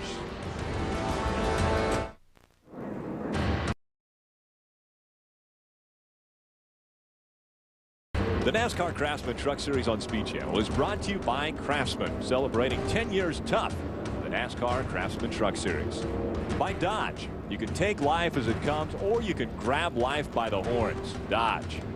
By High Endurance Oils from Mobil, official lubricants of NASCAR. Wendy, what's going on with Jack Sprague and that team? A gutsy move by our leader and his crew chief, Tony Furr. Tony, why did you decide to stay out when we saw Kyle Busch come down pit road? It's a tough decision no matter what you do right here. I think our best chance of winning the race is staying out, and that's what I'm going to do. All right, they're going for broke here in the 60 pit. Fortunately for him, we've got 7 other trucks that stayed out. The top 8 stayed on the racetrack. Ray? Well, Todd Cleaver wanted to pit, and his crew chief Mike Beam said, no, we're rolling the dice here. If we get 7 or 8 guys that stay out there, no way they're going to come up here and catch through all of us. So that is their strategy, as we will restart here on 127. Is that correct, guys? They decided staying out might be their best bet. Okay, and I think that's a good call, considering he got the help he was looking for. You know, he did what he thought he had to do to win the race, the 60 truck, by staying out. And then luckily for him, 7 other guys stayed out with him. But when they get to turn 1 with a single file restart, I hope we can get a camera on Kyle Busch. He's got Chris Wimmer and Terry Cook right in front of him, then David Starr. Then he starts working on the top 5. He could be in the top 5 before he gets back here. And remember, on new tires, he can probably run wide open here. Jack Sprague and those other trucks that stayed on the racetrack will not be able to do that. You mentioned he may be well inside the top 5 by the time they get back around here to complete 1 lap. 1 lap, and I don't think he can catch the 60, but he can get to second easy enough. But the 60 doesn't have any traffic. You watch him when he gets to this first turn. He's going to go where there ain't. That's what I like about Atlanta. You can go where they're not. Well, remember, at the start of this race, Kyle Busch started 5th. At the end of 1 lap, he was leading. Well, you just watch this. Green flag flies. Here we go. He got a great start. Racing to go. That was one of them. Now he's going after Terry Cook on the inside. Again, he's going to hold it down. He's going to hold that truck wide open. He drives by Terry Cook. Now he's going to look to the outside of the 75 of David Starr. There he goes around Starr. Not a lot of room. He gets very close to the wall as he goes down the backstretch. Ricky Craven just in front of him. Here comes Bobby Labonte and Bobby Hamilton right behind him. They're cutting a trail to the front. And look at the closing rate. Kyle Busch goes by Todd Cleaver. As they go by the tri-oval, Kyle Busch in 4th position. I'm telling you, he's got 2 laps to go. He's not that far behind. I think Kyle Busch is going to win this race. He beat him a second that lap. Over a second, Phil, coming through traffic. He outrun the leader. Now he's driving around Tom Bodine for 3rd. He might be leading by the time they take the white. As you mentioned, he's got fresh tires. He can go where they're not. And he is wide open. Some of these guys having to feather the accelerator as they come by the start-finish line. 1 lap of racing to go. Jack Sprague just in front of Johnny Benson, and Kyle Busch has moved to 3rd. He needs to get one of them this corner, and then he needs to get our leader, Jack Sprague, the next corner. I think he's going to do it. On the bottom of the racetrack, Kyle Busch able to hug the white line as he goes through 1 and 2. Down the backstretch, Jack Sprague will try to block. Can he block Kyle Busch? Kyle Busch looks high. They go through 3 and 4. Here comes Jack Sprague up high, and here comes Johnny Benson. Benson's going to slide out of 4th. Sprague's going to slide out of 4th, and Kyle Busch is going to win this race. What kind of finishes can we have here? Bobby Labonte got hit hard by the 50 truck. And then the 75 came along, but what amazing finishes we've had here at Atlanta. Almost coming out of 4. They were 4 wide. Johnny Benson got loose. He started to spin. Jack Sprague got loose. He started to spin. Kyle Busch drives right by. We see Bobby Labonte climbing out of that 47. A very good sight to see him able to get out under his own power. Great to see Bobby's limping a little bit. He took an awfully hard shot right there. Awfully glad to see Bobby out of that truck. Now, I told you it all was gonna get crazy at the end. We can't help it. It always happens here in Atlanta. It doesn't get a whole lot crazier than that, I don't think. Kyle Busch did have time. Those fresh tires allowed him to pass all 8 trucks. He wins this race. Look when he ran his fastest lap of the race, Phil. The next to the last lap. Passing trucks. Unofficial results have Kyle Busch up on top. Here we see the race. Jack Sprague getting sideways. Johnny Benson getting sideways. Bobby Labonte involved in it. Todd Bodine comes through unscathed. Kyle Busch, Todd Bodine come across from 1st and 2nd. Kyle hit the wall. He hit the wall trying to get by Jack Sprague. Jack moved up the racetrack. Kyle Busch wins this race on a tremendous drive over the last 2 laps. Let's take a look at it again. Watch. He's going to hit the wall, trying to give Jack Sprague some room. Bobby Labonte makes contact with Jack Sprague. Johnny goes through the infield. Here comes Todd on the racetrack. Todd finishes, I'm not sure, because the start-finish line goes all the way from the outside wall to the inside wall. So Johnny crossed the start-finish line in the grass. They've moved him up to second. And the last time we saw someone slide across the start-finish line in second, it was Mike Skinner, and he finished second to Bobby Hamilton. And there you see Kyle Busch celebrating win number 3 in the NASCAR Craftsman Truck Series. 15 starts for that young man, and he's asking for the checkered flag. Well, he deserves that checkered flag. What a great gutsy call by Richie Waters, though, and that entire crew. And having a good pit stop, too. Another great call by Richie Waters. He had trucks coming with him to the front field, but the track position that he got off pit road enabled him to get there first. Well, folks, Kyle Busch was told, you need to get to victory lane. Well, Kyle Busch wanted that checkered flag a little bit more, and so he decided to stop underneath the flag stand. Well, Wayne Auten, the series director, said, I'd like to see you after this race. Kyle Busch coming home. Winner in Atlanta. Oh, that's insult to injury there.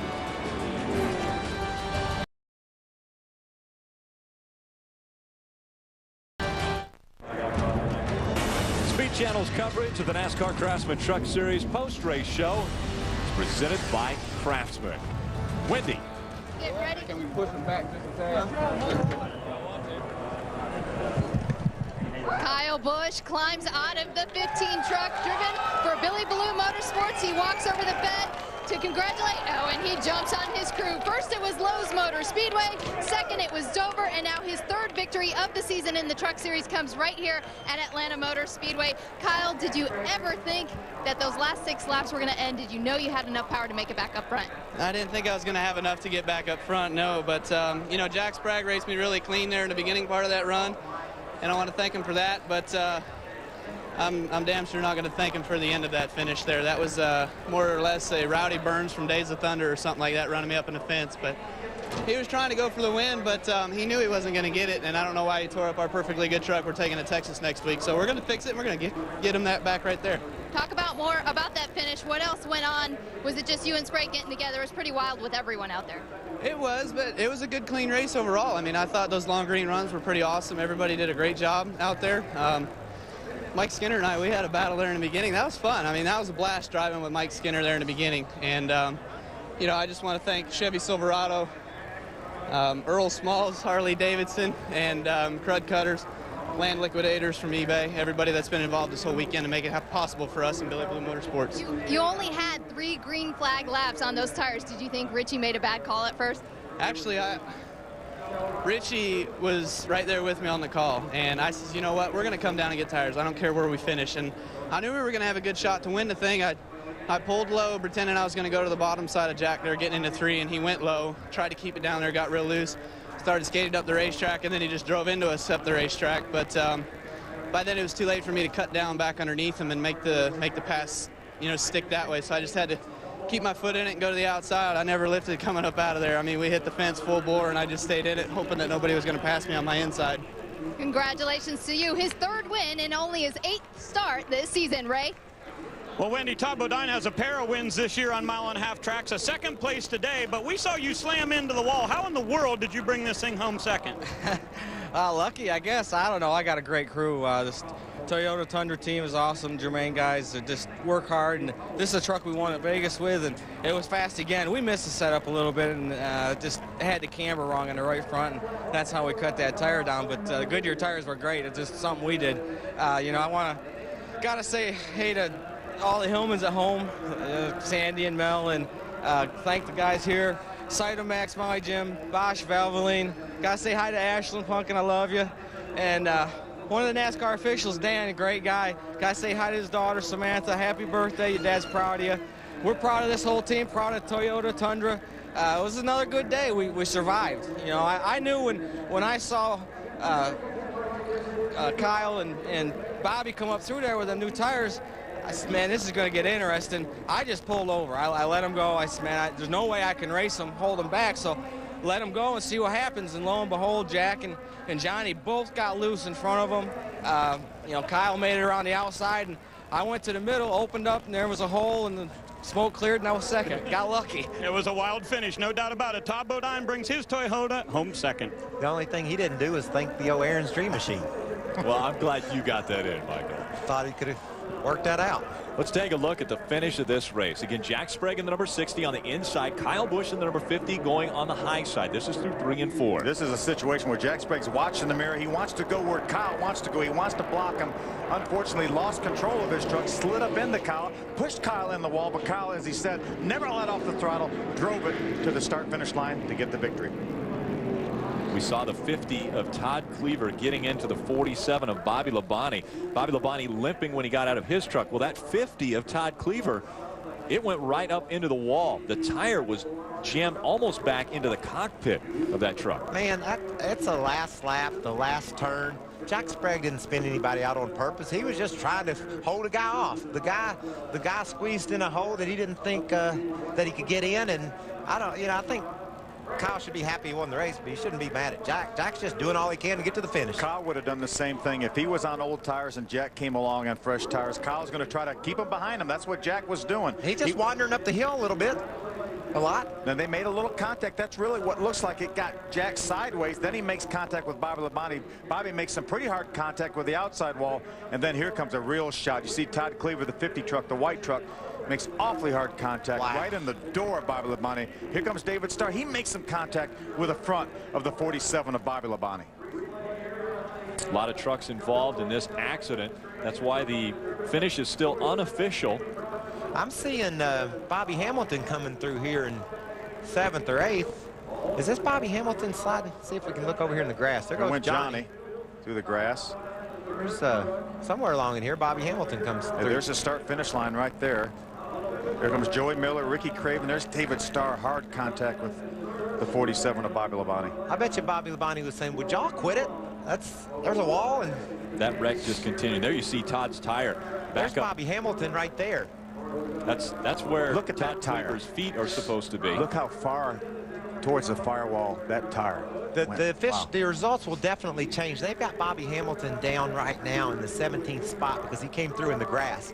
But he actually finished probably about 8th or 9th, maybe even 7th. And NASCAR will review the tape here. They have a camera right at the start-finish line on the inside of the racetrack, inside the pit wall, and they will be able to look all the way across to the outside wall, and they'll be able to determine who came across when.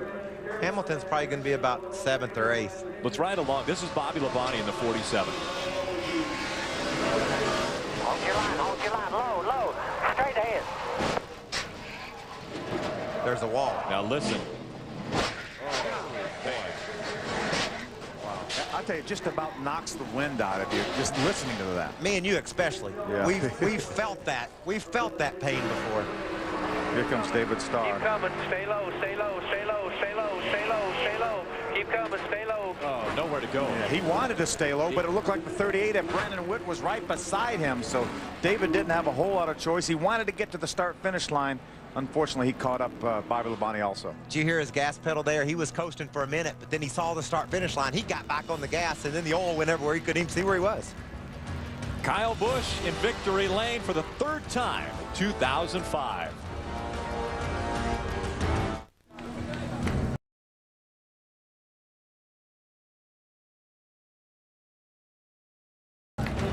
Pictures and celebration continuing in victory lane for Kyle Busch. Today's Mobil 1 move of the race is brought to you by High Endurance Oils from Mobil, official motor oil of NASCAR. And this could be any part of the end of this race. Kyle Busch coming across the start-finish line with 1 lap to go. He was in 3rd position. He's got to get by Johnny Benson as well as Jack Sprague. He makes light work of Johnny Benson in 1 and 2. And Phil, you said it best. He's got to get around one of them in this end and one of them in the next end. But the one on this end down here is a little more eventful than the other one was. Unfortunately, they're going to make a little contact. Kyle's going to bounce off the wall. Jack's going to get turned around. Watch this. Here's Jack sideways. He clips Bobby Labonte. Johnny's sideways. Head straight for the grass. Todd gets by. And here comes Todd Cleaver. He hits the outside wall before he hits Bobby Labonte. See Joey Miller there in Darrell's truck, got him a top 10 finish, a great run for that kid. And I just thought it was interesting. Jack tried to run him up the hill as far as he could to slow him down, and he lost his truck in doing so. Wendy, what is ask Jack what happened. Oh, I sure will. You would never guess that Jack was leading on the white flag, and then 15 just came out of nowhere like gangbuster. What did you think of that finish? That was pretty cool. Didn't work out quite the way I had it planned, but, you know, I knew when them guys stopped for tires, I wasn't going to stop. There was no way. I was a half second faster than the rest of them on the tires we were on, and I didn't want to have to come from that far back. I didn't think it was possible, and if they could have held them up, if Johnny could have held them up one more corner, I'd have had it made. But, you know, I run the last 3 laps wide open. I just wasn't sticking as good as he was on the new tires, and come off 2, and I seen him coming, and it looked like he was going to the inside, so I went into 3 in the middle. I figured let him have the bottom. At least maybe I'll have the momentum, and I can still win the race. I'm not in the points battle to win the championship. I wasn't going to live. It was win or wreck, and all of a sudden I look in the mirror, and he's outside me and pulling me around, and there was nothing I could really do at that point, so I just stayed in it wide open and didn't lift, and somehow I made it through the grass, crossed our finish line in 4th. But man, I got to thank the Weilers, Toyota, and Tony. What an awesome truck. I mean, dominated the second half of this race. It was a lot of fun, and we're going to get our share of wins. Like I said, he was going for broke before the green-white checkered, but he'll go home 4th in the record books today. Ray? Well, Wendy, Johnny Benson had a good truck all day. He ran in the top 5, came home with a 3rd place finish, but man, what a wild end to that when you came through the grass. Tell me about your viewpoint. No, it was big. I mean, I saw Jack start to slide up the track, and I just saw, man, I'm just going to flat foot the corner and just see if I can make it through there. And I just, you know, Bobby right on the right rear quarter panel there just started to get me loose, and I just wasn't going to lift till I got here. Fortunately, I ran out of racetrack, so it was great. You know, everybody at Toyota used vehicles did a great job, and certified used vehicles, and just really great weekend. We had you know, some new people on board from Atlanta here, All-Star Financial Group, and that was great. I was just trying to show my logo coming off 4, that's all. You did a good job. We'll see you at Texas. Johnny Benson's 3rd. Now back to Wendy. We don't know where Ted Musgrave finished officially. We don't know where the points stand, but we're going to talk to you anyways because we know you're still a contender. What a rough day with 2 flat tires. Oh, man, I tell you, every time we sit here and talk, we're watching the board, Wendy. It goes from the top. I go anywhere from 10th to 19th on the board, so when NASCAR finally figures out where they want people, they'll post it. But, yeah, we had a flat tire in the right front and destroyed the front end. It bent the front clip. Toe end was out, aero got screwed up, but you know, the truck actually took off and ran pretty decent, you know, in the middle run there, and then sure enough, like I say, we blew our right rear tire off, and then when that happened, it tore all the brake lines. I had absolutely no brakes, so I'm sitting out there going, let's see, I broke the right front, I don't know what's going to happen there, the toe's off, the steering wheel's off, the right rear blew off, and now I got no brakes. When's this going to end? So finally it did, and what a wild finish. You know, the Mopar truck was good. Like I say, the thing is, you just got to come over and, you know, get over these adversities. And I think that's what the biggest thing here at this team. They know how to do that. They definitely look like a championship contending team today. We'll see how the points shake out. Rick? Again, these are unofficial results for the EasyCare Vehicle Service Contracts 200. Kyle Busch coming home top spot. And then you see 3 Toyotas, Johnny Benson, Todd Bodine, and Jack Sprague. All of that still being shaken out right now by NASCAR. They're taking a look at all the video to make sure just who crossed the start-finish line first. Yeah, I think you'll find that Bobby Hamilton will be a part of this top 10 when it's all finally listed, which will move him. He's already ahead of Musgrave, Phil. It'll put him ahead of Setzer as well. So that'll lessen the blow that Musgrave's going to feel exactly in the points. Yeah. Exactly. It'll lessen it even more. See, Ron Hornaday, our winner from here in March, did not have a great day. Ends up getting a lap down. Finishes in the 22nd position, unofficially. Man, when these tires go off at a place like Atlanta, it really shows when your setup isn't right. You just can't do anything. Take a look at the unofficial point standings through 22 races. Ted Musgrave just in front of Dennis Setzer by just 36. He came into this with a 54-point lead, so Setzer whittling away a little bit at that points lead. Yeah, we've got 3 to go, and we've got a point race. Todd Bodine, the top Toyota on that top 10 list. The Toyota Spotlight lets us take a closer look at where today's Toyotas finished. Johnny Benson unofficially 2nd, Todd Bodine 3rd in this one in an unbelievable wild finish. And so Atlanta Motor Speedway, after all of its refurbishing, put on one of the best shows in the NASCAR Craftsman Truck Series. We'll be back to close out today's show after this.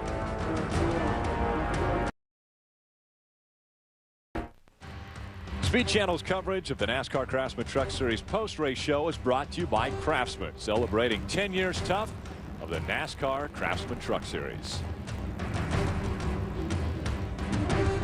Great crowd on hand today for the Truck Series race. This could be the hottest ticket in all of the NASCAR Craftsman Truck Series after these 3 races. Figure something like that was going to go down at the end because we've seen it every time. Here's Sprague driving away by half a second a lap with a 5-second lead, but it was not to be. You said at the very beginning of the show, if we see a caution flag inside of 20 laps to go, you think they need tires. And then you said Jack Sprague should stay out. Well, I changed my mind. I've learned through this experience that I need to adapt my strategy as the race develops. I'm going to be a good crew chief one day, I think. You said you were all over the pit strategy today. I had it. I knew they had to save tires. I knew Bobby Hamilton would be a factor. I just love Craftsman Truck Series racing. Especially here at Atlanta. We're going to have a great one next week, too, in Texas. I feel like a group hug. 3. I don't think so. Next week, we're at Texas Motor Speedway, another 1.5-mile track. Dennis Setzer's fared pretty well there. He's won twice. On this racetrack, 8 different drivers led. Kyle Busch and Jack Sprague both led 45 laps. Mike Skinner, who looked like he would be the dominant truck today, didn't fare as well. Ted Musgrave and Dennis Setzer are locked into one of the greatest battles in the Truck Series, and it's now only 36 points that separate the 2 of them. Accidents came early and they came hard, but it was Kyle Busch who came home the winner for the 3rd time in 2005. Michael Waltrip, Phil Parsons, I'm Rick Allen saying so long and thanks for watching.